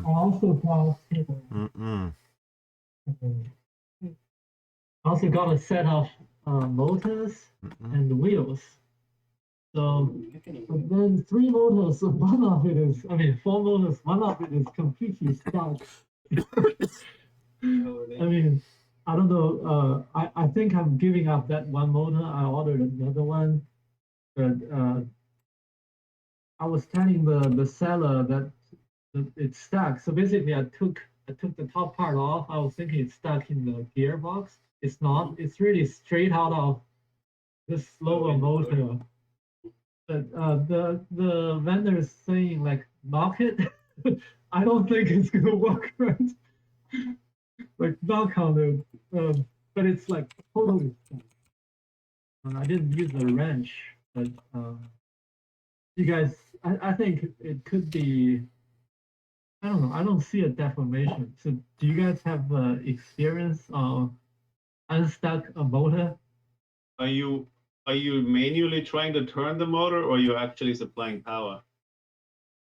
Well, first thing I applied power 3 turns, 1 wouldn't. And then I was like, okay, I took the top one off, and I was trying to rotate it and see where to stuck, right? Where is it stuck? But basically, when I turn that motor, you know, the central axles of the motor, it's just, I mean, I didn't use a wrench, but I can't turn it at all. So Yeah, it may have something stuck between the armature and the magnets, maybe, you know. Who knows, a grain of rice or something? I don't know. You might have a brush that's crashed too. What's that? You might have a brush that's crashed. Oh, yeah, stuck. Yeah. so you think it's gone, right? I mean, I just, Can you take off the back of the motor and look at the brushes? Or... okay. I mean, you're pretty far into it now. I mean, it's not like the guy's going to give you your money back, right? So It's not a worm drive gear motor, is it? It's, I don't know what you Looks like mean it's by spur gear. not a one gear. No, not a one gear. It's So the front shaft of the motor is actually the shaft of the motor, not the end of a gear train. yes, it is. I believe it's a it's shaft of a motor. Yeah. No, I'm sorry. What was it? So I took the gear box out. Oh, okay. Yeah. Yeah. And I And see it's the still stuck is on there. Yeah. So If you can take the brushes off, sometimes you can pull the armature out and see what's going on. yeah. Are there any Yeah. screws in the back of the motor? you know, I've got this encoder there kind of in the way, but yeah, let me How much is each motor? I mean, at some point, I guess you have to. Yeah, I bought another one for 20, but it's gonna take probably 2 months to reach me. Oh. But anyway, I already ordered a different one. But it's, you know, my replacement doesn't work with the wheel. So all these geometries is like fitting that wheel. I'd rather, I hope I have just 4 motors running and the others. Yeah. A little bit. So, But you anyway, know, that's the motor. I guess I'll just wait for the next one, and while preparing my software. Um, so, so I'm thinking, now I got this bit of framework set up so I can get the information. I'm gonna check the encoder. I haven't really converted the encoder, these counts into a distance yet of figuring out the direction. So that's one thing I figure out how to convert the motor count, the encoder count to a measured distance, and then reach that PID controller, which is, I want to show you guys how I can work with that PID. But, yeah, that's kind of the plan. what micro are you using? Micro, you mean the controller? Yeah. It's the Mega 2560. You might there. If you look at the encoder library that's written by the guy that does the Teensy, which his name is, I think he uses the moniker PC Junior.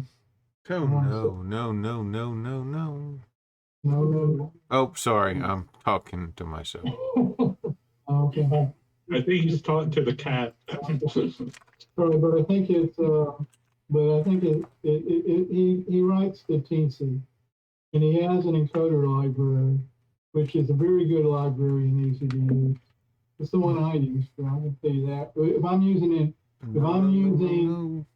a Teensy, or if I'm using a Arduino-based type, Atmel project, I'll use that particular library.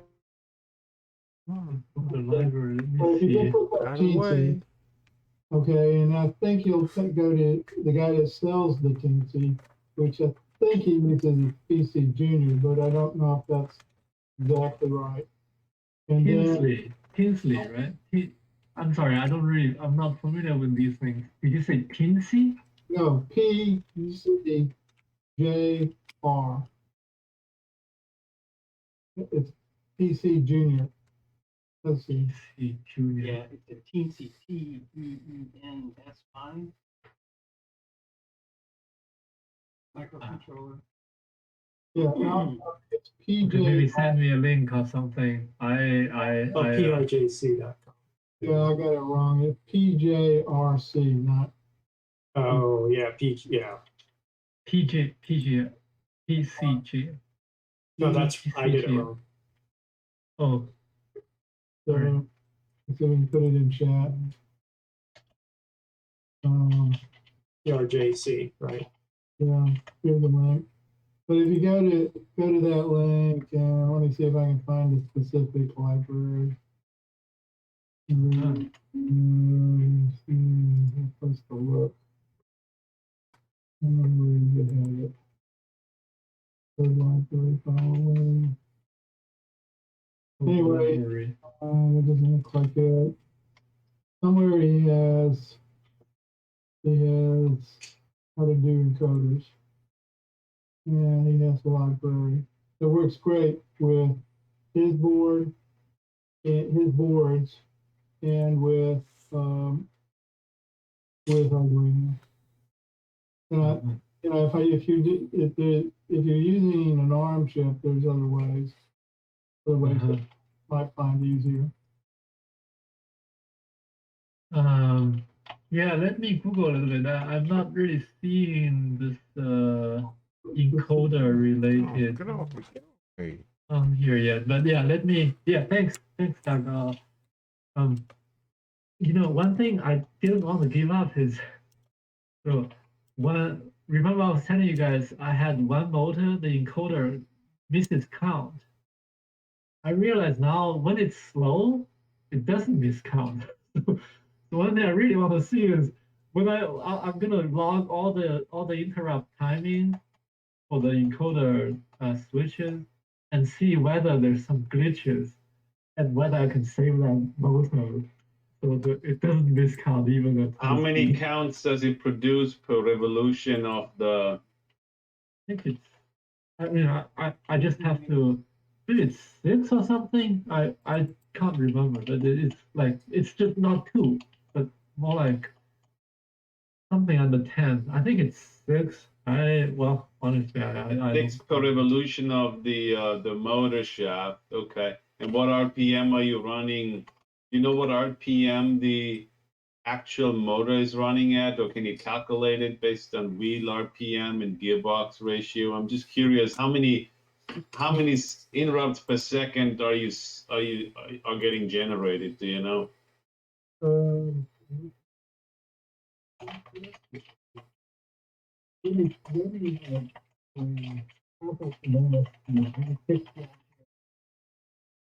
That's when I see the count starts missing. So yeah, what I'm thinking is I'll log all the interrupt timing, and I hope to see some of the interrupt is too close.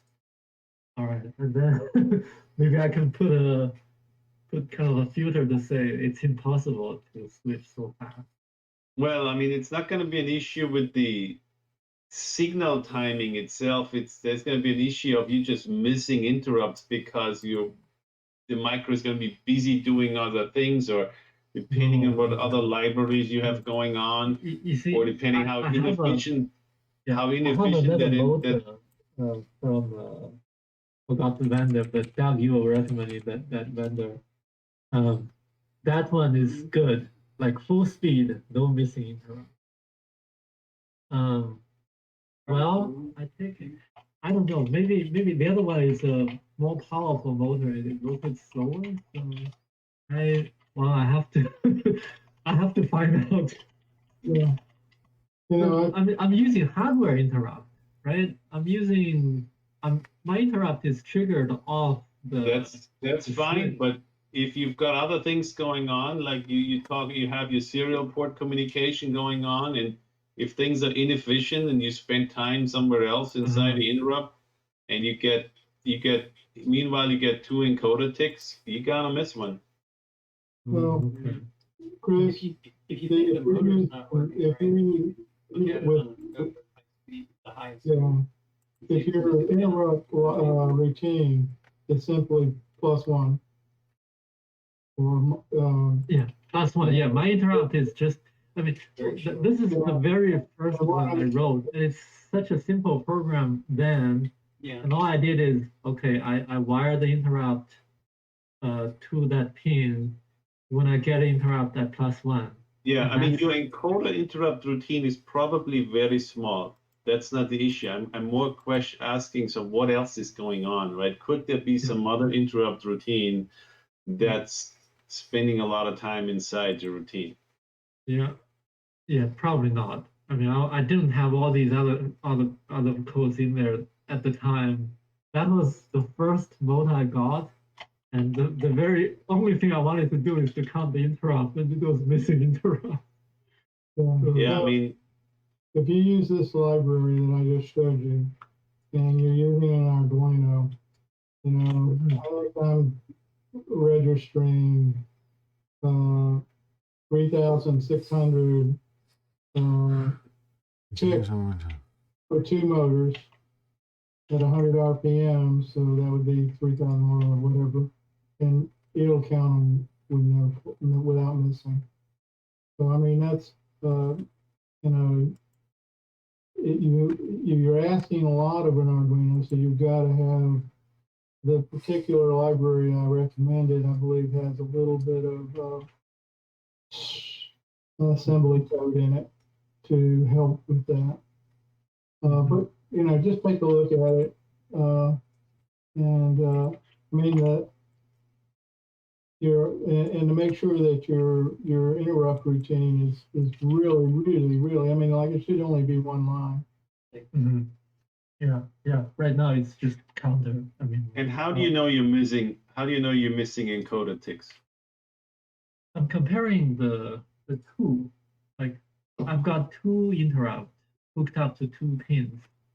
The 2 pins slowly gets out of sync.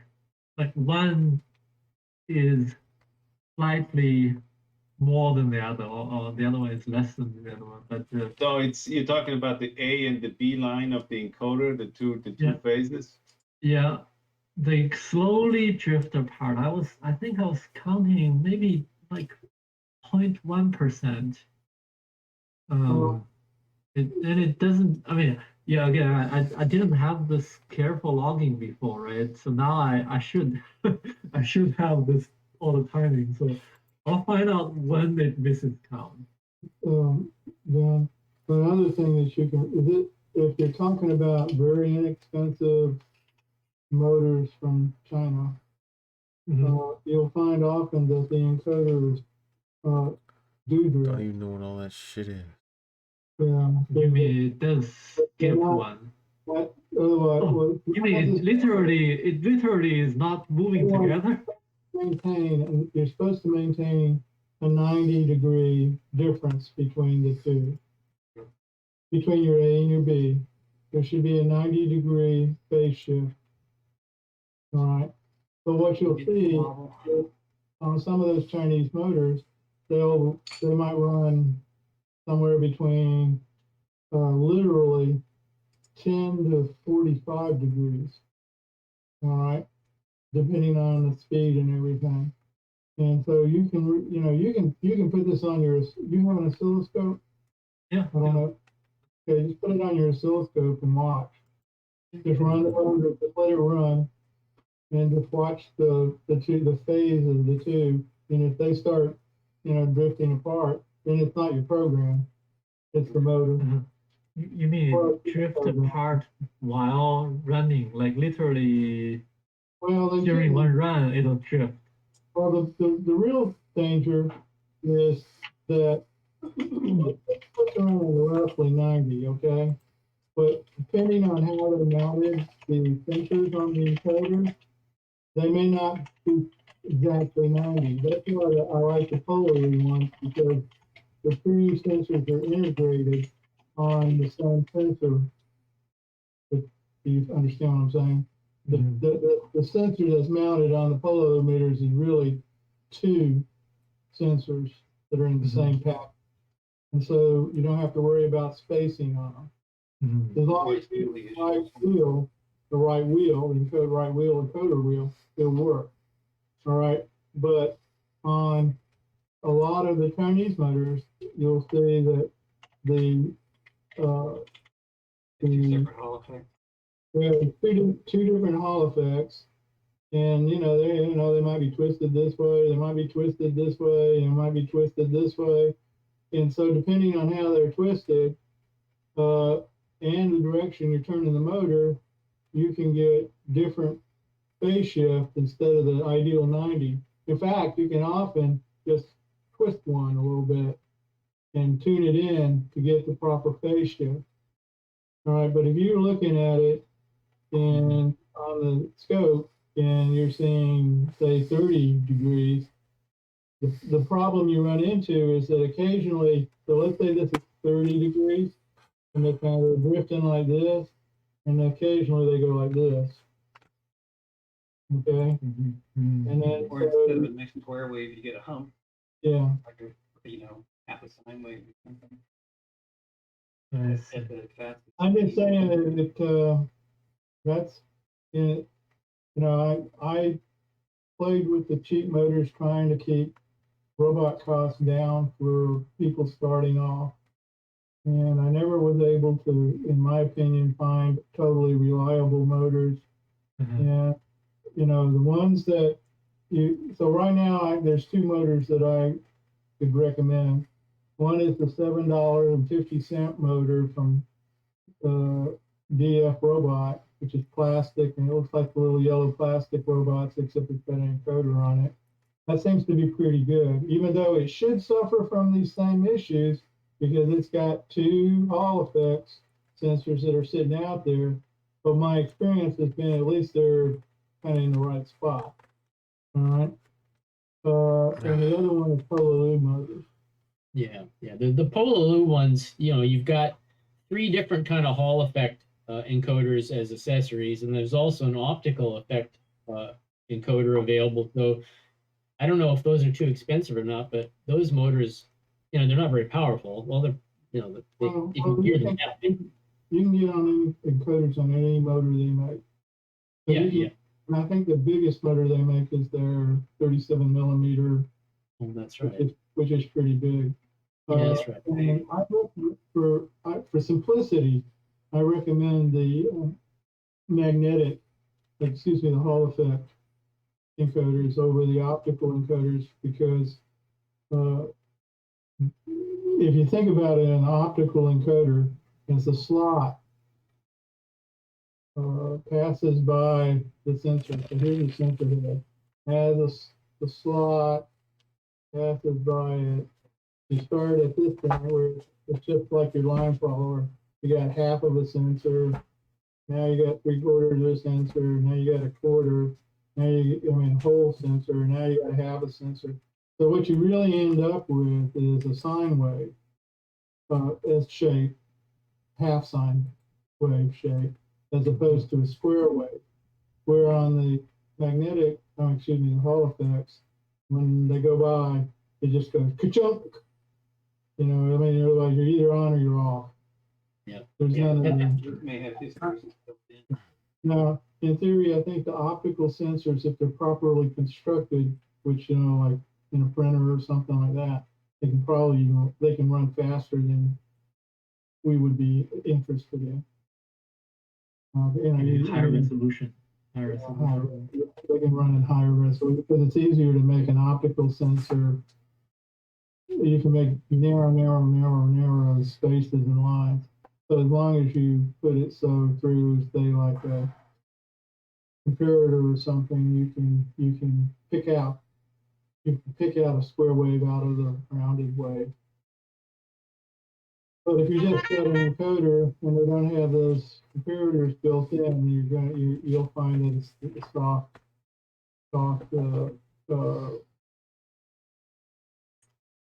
sine wave shape instead of a square wave. I played making my own homemade encoders for a while. Actually, I was making more like tachometers instead of true quadrature encoders, but and I ran into all of this stuff. So I'm just trying to say is that buy a good one. What I'm saying is I don't know how much money you got into this. All right, and I can tell you all the mirrors can be pricey, but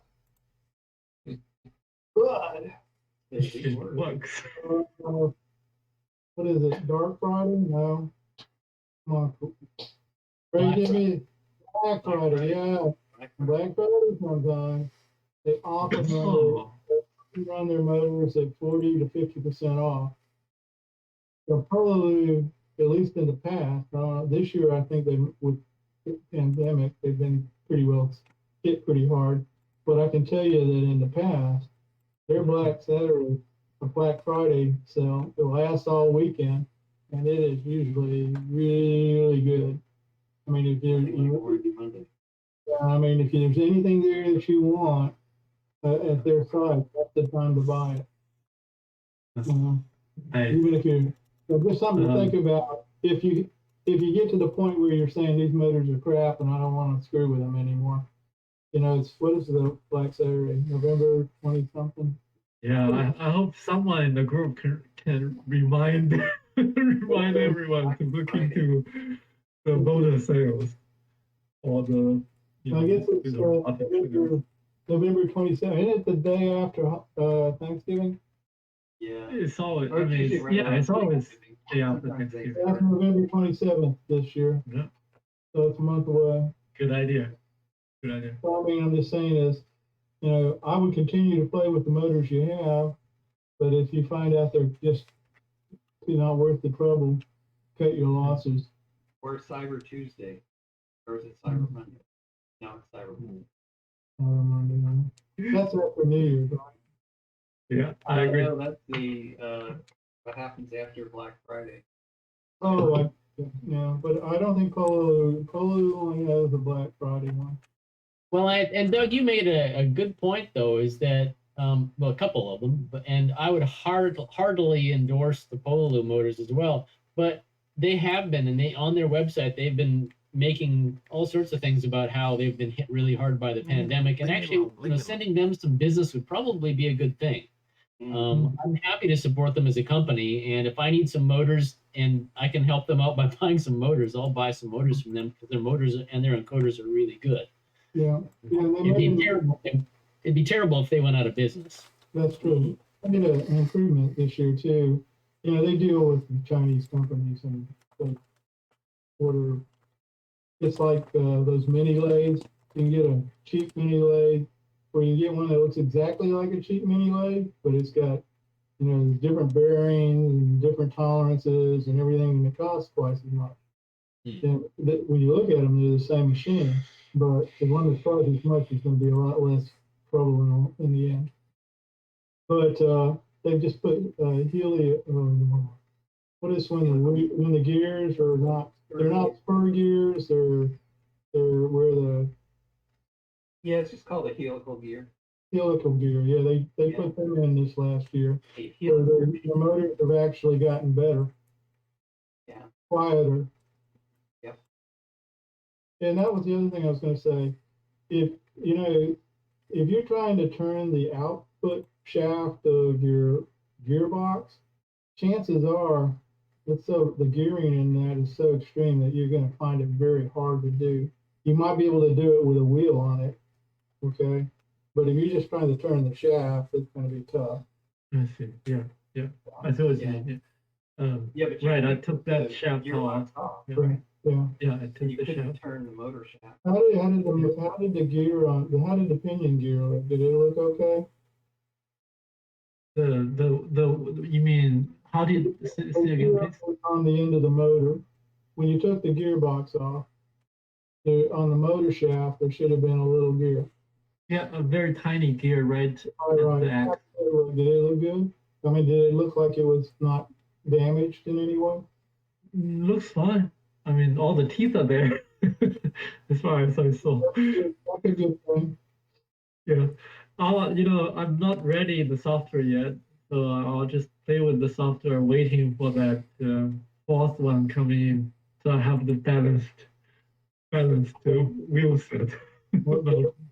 Yeah, not to say that you it's difficult to destroy those, but you could probably just pull off the magnet that's on the encoder disc, and then typically there's like 2 or 3 screws that hold on you could call it a brush plate. It actually holds brushes, and has a bearing to the back of the motor, and then you can at least look in it and see if there's anything stuck in it, or maybe one of the magnets came loose or something. Yeah, I was thinking maybe one of the magnet on the wall fell in and stuck. It could happen. Yeah. More likely too, another thing is that if they were in the manufacturing processes, if they got little bits of metal down inside, where between the magnet and the armature, that could lock you up too. You get my message? So just a thought. Yeah, I do believe this. I mean, I was telling, so it's a Chinese. I bought it from the Chinese website. So I was calling them. I say, well, one of it wouldn't turn. They say we tested it before because it's overseas shipment. We test individual ones. I do believe them. It's just I'm not lucky. It might have worked when it did it. Yeah. It's always good. I did get the library. I mean, I'm glad the software is progressing good. I mean, that even happens to us. How many times have we said it worked at home? Oh, say again, please. I said that even happens to us. How many times have we said it worked at home? I agree. At the demo, right? Yeah. It was working. Worked when it left the factory. Exactly. Yeah. The world is too many influences. Yeah. Well, thanks, guys. So yeah. let you guys know how far I got this encoder working next week. But I'm really happy that I'm joining the group. I think I'm on the way to have a closed loop robot. So yeah, it's closer to closed loop. Thanks. A well-trained dog, it's really great when it does what you expect.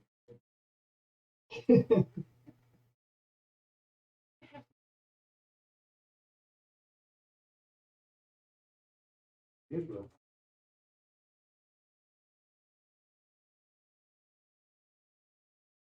Oh, I just wrote a little simulator to solve that problem, and it looks very familiar as far as Kareem, the differential drive robot, but given the left and right wheel velocities. I could just show that.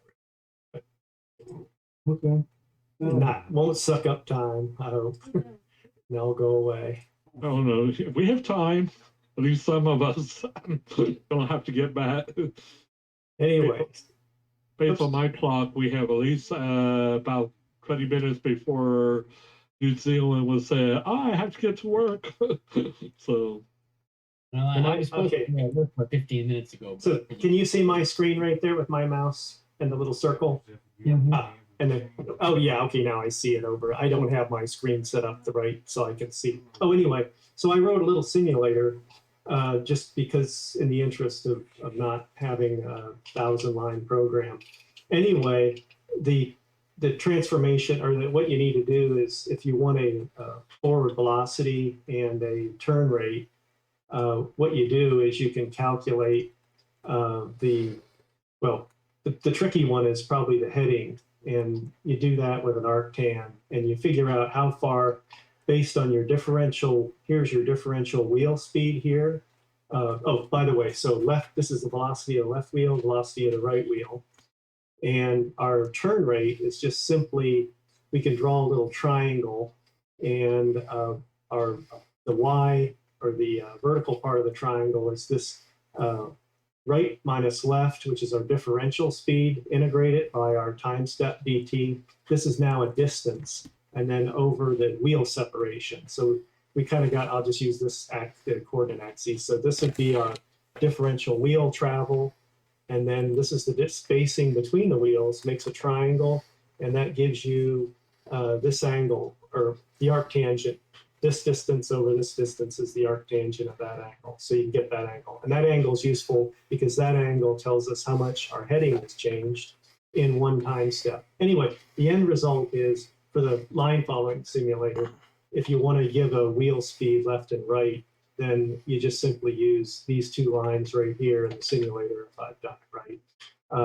And that'll give you your it'll transform your left and right wheel speeds into a differential drive robot with a forward velocity and a turn rate. So voila. So that I'll include in a, bury it in an example where you'll give the left and right wheel speeds. So that's that. And I kind of verified it ish, and we'll get rid of these. So I just wrote just a simple, let's see that, these out. So I've got this thing running right now. The left wheel is going at 4 inches a second. The right wheel is 0. And so it's rotating around that wheel right now, if I've done it right. And then, but we could stop it, and then we could say go forward. Let's say we could give it a forward velocity, or rather that's a reverse. Oops, hello. Okay, shift key. So there's a forward velocity. And of course it goes straight. But then if we give it a differential velocity, like I'll give it a left wheel, and then we'll go ahead and start ramping up the right wheel. Now it's going straight, and we go, voila. And then we can verify the path by turning off the erase thing. Anyway, so I hacked that out just to kind of, for fun, to make sure that would work. So yeah, I'll have that simulator model for Kareem with the left and right speeds and a simple sensor scenario in a couple of days with my next push of the code. So that'll be done. Okay. Cool. So cool. That's it. Okay, sorry. That was probably like 30 minutes, wasn't it? I'm shutting up. Ron, thank you very much. That's actually more in keeping with my abilities at this point. Well, that simulator is pretty easy to tear apart and follow. So I'll stick to a simple example like that, probably in with the code. Okay, done. Quit presenting. Thank you, Ron. All right.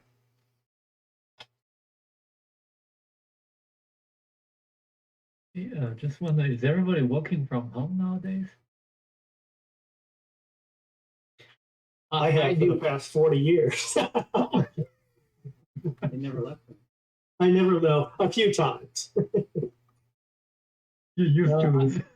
Yeah, I'm used to it. Yeah, people are down like, oh, COVID, and all this, and I'm thinking, well, no, it's no, but I feel bad for people who are in a bad position, really horrible. But I gotta say, gee, I'm not affected, but that's just how it is. And most of us probably that are sitting here can keep ourselves occupied with tasks that is enough to make you not think about anything else. But I guess when you do think about people in a bad situation, it's not good. Do you have to go out and get food? Or if they have children at the house or dogs at the house.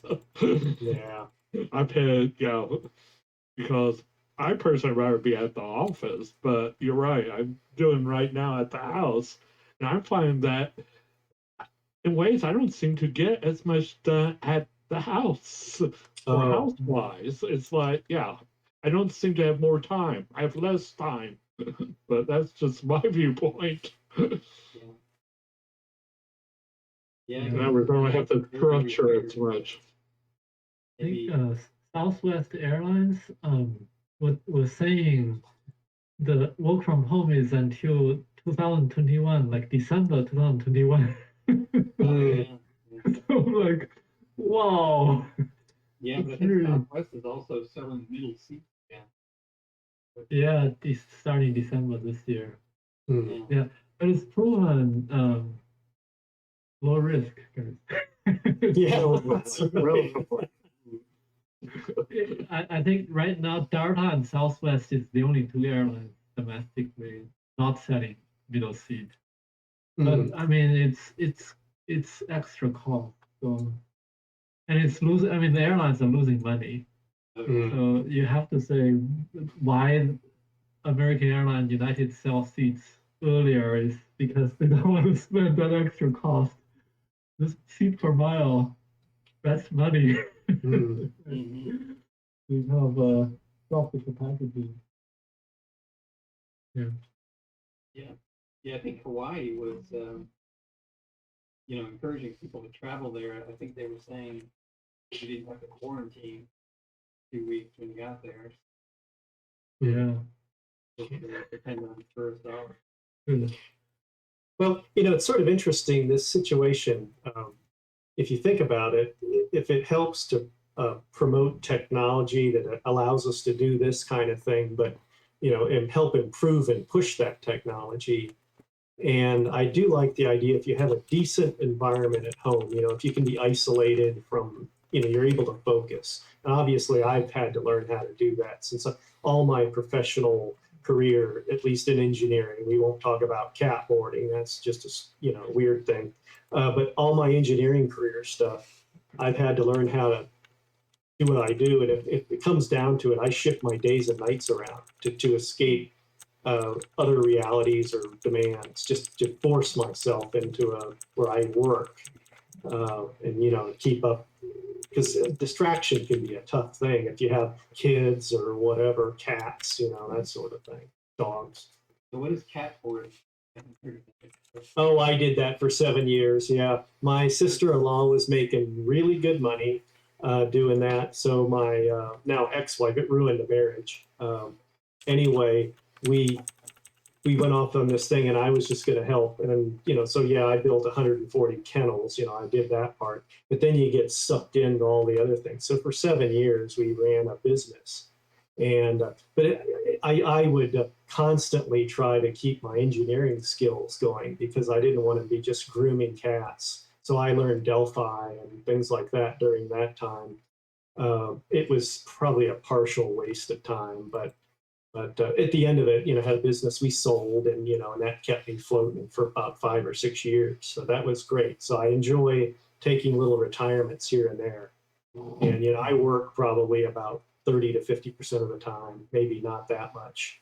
But a good contract will come along, and then I'll work for a year or 2 or 6 months. But then I get busy on stupid things. Well, things that don't make money, like line following simulators. Anyway. But, Yeah, I had a little stint as a Chippendale dancer. I got. Yeah. But this is interesting, though, to think that if we can improve people's abilities to work at home and be spared the cost of unnecessary transportation between point A and point B. I never liked to waste my time driving. When I was going to UTA, like university, about 20 miles from here, well, at the time, 20 miles from home, I fought to get my school into 2 days a week because I didn't want to waste my time driving back and forth to school. And the same with when I did contract work for TI. I fought, and really I had good advocates too, but to minimize, I would visit them once a month, and I was able to focus and work and do, really good things. I mean, I did a lot of productive work with hardly seeing. If you are the only one remoting, I think it's at disadvantage. I mean, I think now works that for remoting to work is everybody's remoting. So you get video calls, you can reach people. Basically, expectation is you send a message and they will get back to you. Because I really feel when I remote before, I was remoting from Dallas. My work was in California. I mean, I just switched 2 weeks, 2 weeks here, 2 weeks back. It was difficult. It's like, I think the perception is when you're not there, people don't want to bother you or not to include you, right? Because yeah, that's how I feel. Well, so and I'm feeling when someone go back, then it's gonna go back again. Like people remoting will be at a disadvantage. well, and it also does an interesting thing. I mean, I've worked in big companies like Sun and stuff like that, where you have a team. But when and I'm working about 1 or 2 days at home now, and what I didn't think about was the fact that on our team we've got a couple people who are actually required to be there for support purposes, and I'm a developer, so I don't have to be there. And there's one guy on my team who's actually actively hostile towards me because I get to go home. And we don't have we're not dealing with the pandemic because we're on level 1 right now. We have to be safe and all that, but we can actually go to work. But what I hadn't thought about the team dynamic issue where the people who are kind of stuck in the office because of the kind of job they're doing, like or janitors even, people who have to go into work to do their job. Those of us with kind of the luxury of being able to work from home, even part-time from home, there's that dynamic that I hadn't thought about where the people who can't do that actually get kind of pissed off about it. Yeah. So it is a. But janitor is a bad example because imagine the janitor in an empty building. It must be really tough reading. It's not empty; it's partly full, and there is still toilets to be cleaned and all that. Yeah. But even if we don't talk janitor, even on a software team, there's a support team. Like I used to work at the Met Service, which is the weather service, and there's a whole separate team that has to be there 24/7, and those guys signed up for that job. They knew that they were going to be there 24/7. On the developer staff, we get to go home at 5, right? But with this additional dynamic of some of us who can work from home because we've set up to go, and work from home, the ones who can't because of some particularity of their job and they're stuck in the office, they look on the ones who can go home with some envy. That's really bad. You can say it's fairness, right? Why not everybody can stay home? So yeah, there's some fairness in there.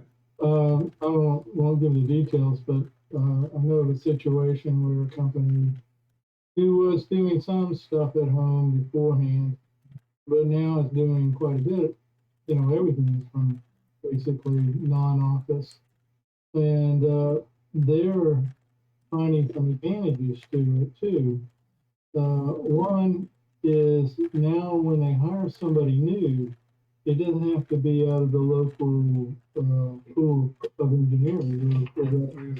They can easily hire somebody across the country to work. And he might be an extremely talented person, and they're just working remotely on a part of the team. And then there's the other flip side from a manager's point of view is this company happens to be situated in an area that has a very high cost of living. And so the local salaries are extremely high. If they can hire somebody in Kansas, for example, who's talented, they have to pay them the same rates that they're in their location. So, there's a lot of things that, and when I asked the person, well, where is this, what's going to happen when it all ends? And he said, we'll probably retain a certain percentage that'll be at home all the time. But my personal experience from my work when I was working was that if you're not in the office and your boss is in the office, you're screwed. I will tell you, Doug, the company I work for, Improving, Yeah. Huh? we're doing pretty well Yeah. in the whole scheme of things. Yep. And it is mainly due to what you were just alluding to there. The we've got 10 or 12, I forget. We've acquired some people across the United States, and because we were able to cross-pollinate our jobs, we were able to minimize bench because we're a consulting firm. Bench and all those other kinds of things. Where before this, before the My Sharona Cyrus we got going on here, you were local to yourself, and you were only local to yourself. So now what's happening is I was on a team that had people out of BCS, Houston, Dallas. We have Frisco's not very far, and we had a couple of folks out of Atlanta, all working for a company in California. And that allowed Improving to weather all this mess of no travel and the storm of finding people and getting where the work is, that sort of thing. Yeah. Yeah, probably the downside of that. It's not a real downside. I was gonna say the one downside is that you can get laid off through an email. It's a little less personal. And that can happen. I will tell you, if you get laid off through email, you didn't want to work there anyway. Yeah. I'm pretty sure about that. Yeah. It does. When people are working remotely, it's hard to collect the laptop back, is it? I had a feeling so I was like, I'm using a MacBook and I want to have a Windows laptop. At the beginning, like April timeframe, my manager was like, okay, we have all these people leaving, and basically the contracting positions was removed. A lot of percentage was removed. So they were like, we should have a lot of these laptops, good laptops coming back. After a while, I think the impression is because the decision of letting people go was before or was after the remote started. So at the time of letting people go, people were already remoting, and many of the laptop was hard to recycle. So I just wonder, maybe it's kind of interesting thing, right? So what are you saying? You got laptops back that look like somebody hit it with a hatchet or something? No, I think it's like if you have people, if you write an email, say, okay, you're fired or something, you can't really get whatever that people has not even fire. Like you have to terminate in a month or something, but it's still hard to get the equipment back at the parent company. Yeah. I just had a hunch. That's what's happening.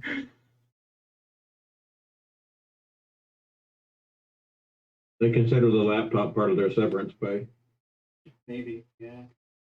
I don't. Yeah, I don't think it makes sense that the company would hold hostage to an employee who doesn't turn back the laptop. Maybe there's some They can hold leverage. back their last paycheck. Most, Yeah, I think the company would be at fault. My company actually wants us to have good hardware or hardware we want. And so what they do every 2 years, in which mine's up right now, I can go spend up to $3,000 on a laptop. And then then they'll immediately give me that $3,000 in the next check that I have to pay that off. And they will split the cost with me. So up to $3,000, I will have to pay them back over the next 2 years, $1,500 for the thing. And then the laptop's mine. So if ever I leave, whatever's left of that $1,500, actually the whole thing is because I have not finished the contract. If I finish the contract out, I just pay $1,500. If not, I actually owe the whole price because that's kind of the agreement that I'm agreeing to into the thing. But that allows me to get a new laptop every 2 years. And every 2 years for $3,000, you can get you a hell of an upgrade most of the time. Oh, And yeah. and and then they take a little bit out every paycheck. At $3,000, it comes out to about $30 a paycheck or something like that to pay it back. So it's not that big a drain. You don't really see it, and as long as you're not planning on leaving the company anytime soon, it's a really good deal. It's a really good deal. Yeah, I don't know if anybody's looked at the price of laptops lately. So Even to make it, sorry, go ahead. To make it fair, they should derate it linearly, but they're really being a little weaselly by a little bit by that. It gets a little complicated with you taking depreciation and all that kind of crap to it, right? But it's you don't have to sign up for that either. So it's an opportunity. It's a zero interest loan essentially, and so. So it allows you to get. In fact, I'm about to do that. What now? Still going strong. $3,000 buys a hell of a laptop. It buys a hell of a laptop. Actually, I got to looking into it. And I was saying, hey, where's the list of stuff? Because they just recently, last year or two, changed their policy. It used to be you could buy any hardware up to $3,000. And so people were, and in fact, that's what I did several years ago. I bought me a new monitor and I bought me a couple of other things along with my laptop. I went a little over the $3,000, so I ate that over $3,000 myself. And then they were paid for it. The only thing I couldn't buy back then was a gaming chair because literally it had the word gaming in it. I'm like, oh, that's insane, right? They're normally really good chairs. The quality on them may not be good or may not be all that good, but normally they're pretty good chairs on the thing. And I couldn't say, where's the list of things I can buy? And they're like, well, it's right there. And I said, 2-year warranty laptop. That's it? How about a new backpack and a docking station and a few other things to make this laptop I just spent a lot of money for useful and safe as I carry it around? And they're like, oh, we never thought of that. And so they haven't changed anything yet. So, but anyway, at least I made a kind of a stink about that because it seems like a legitimate expense. I'm not saying going out and buying you a new desktop machine for a consultant that's going to go anywhere. I totally get that. Because you're meant to travel. You're a consultant. You may not be at one job the next month that you get it, right? So that desktop thing is stupid, which at one point some people did buy some desktops. So I understand why they're doing that.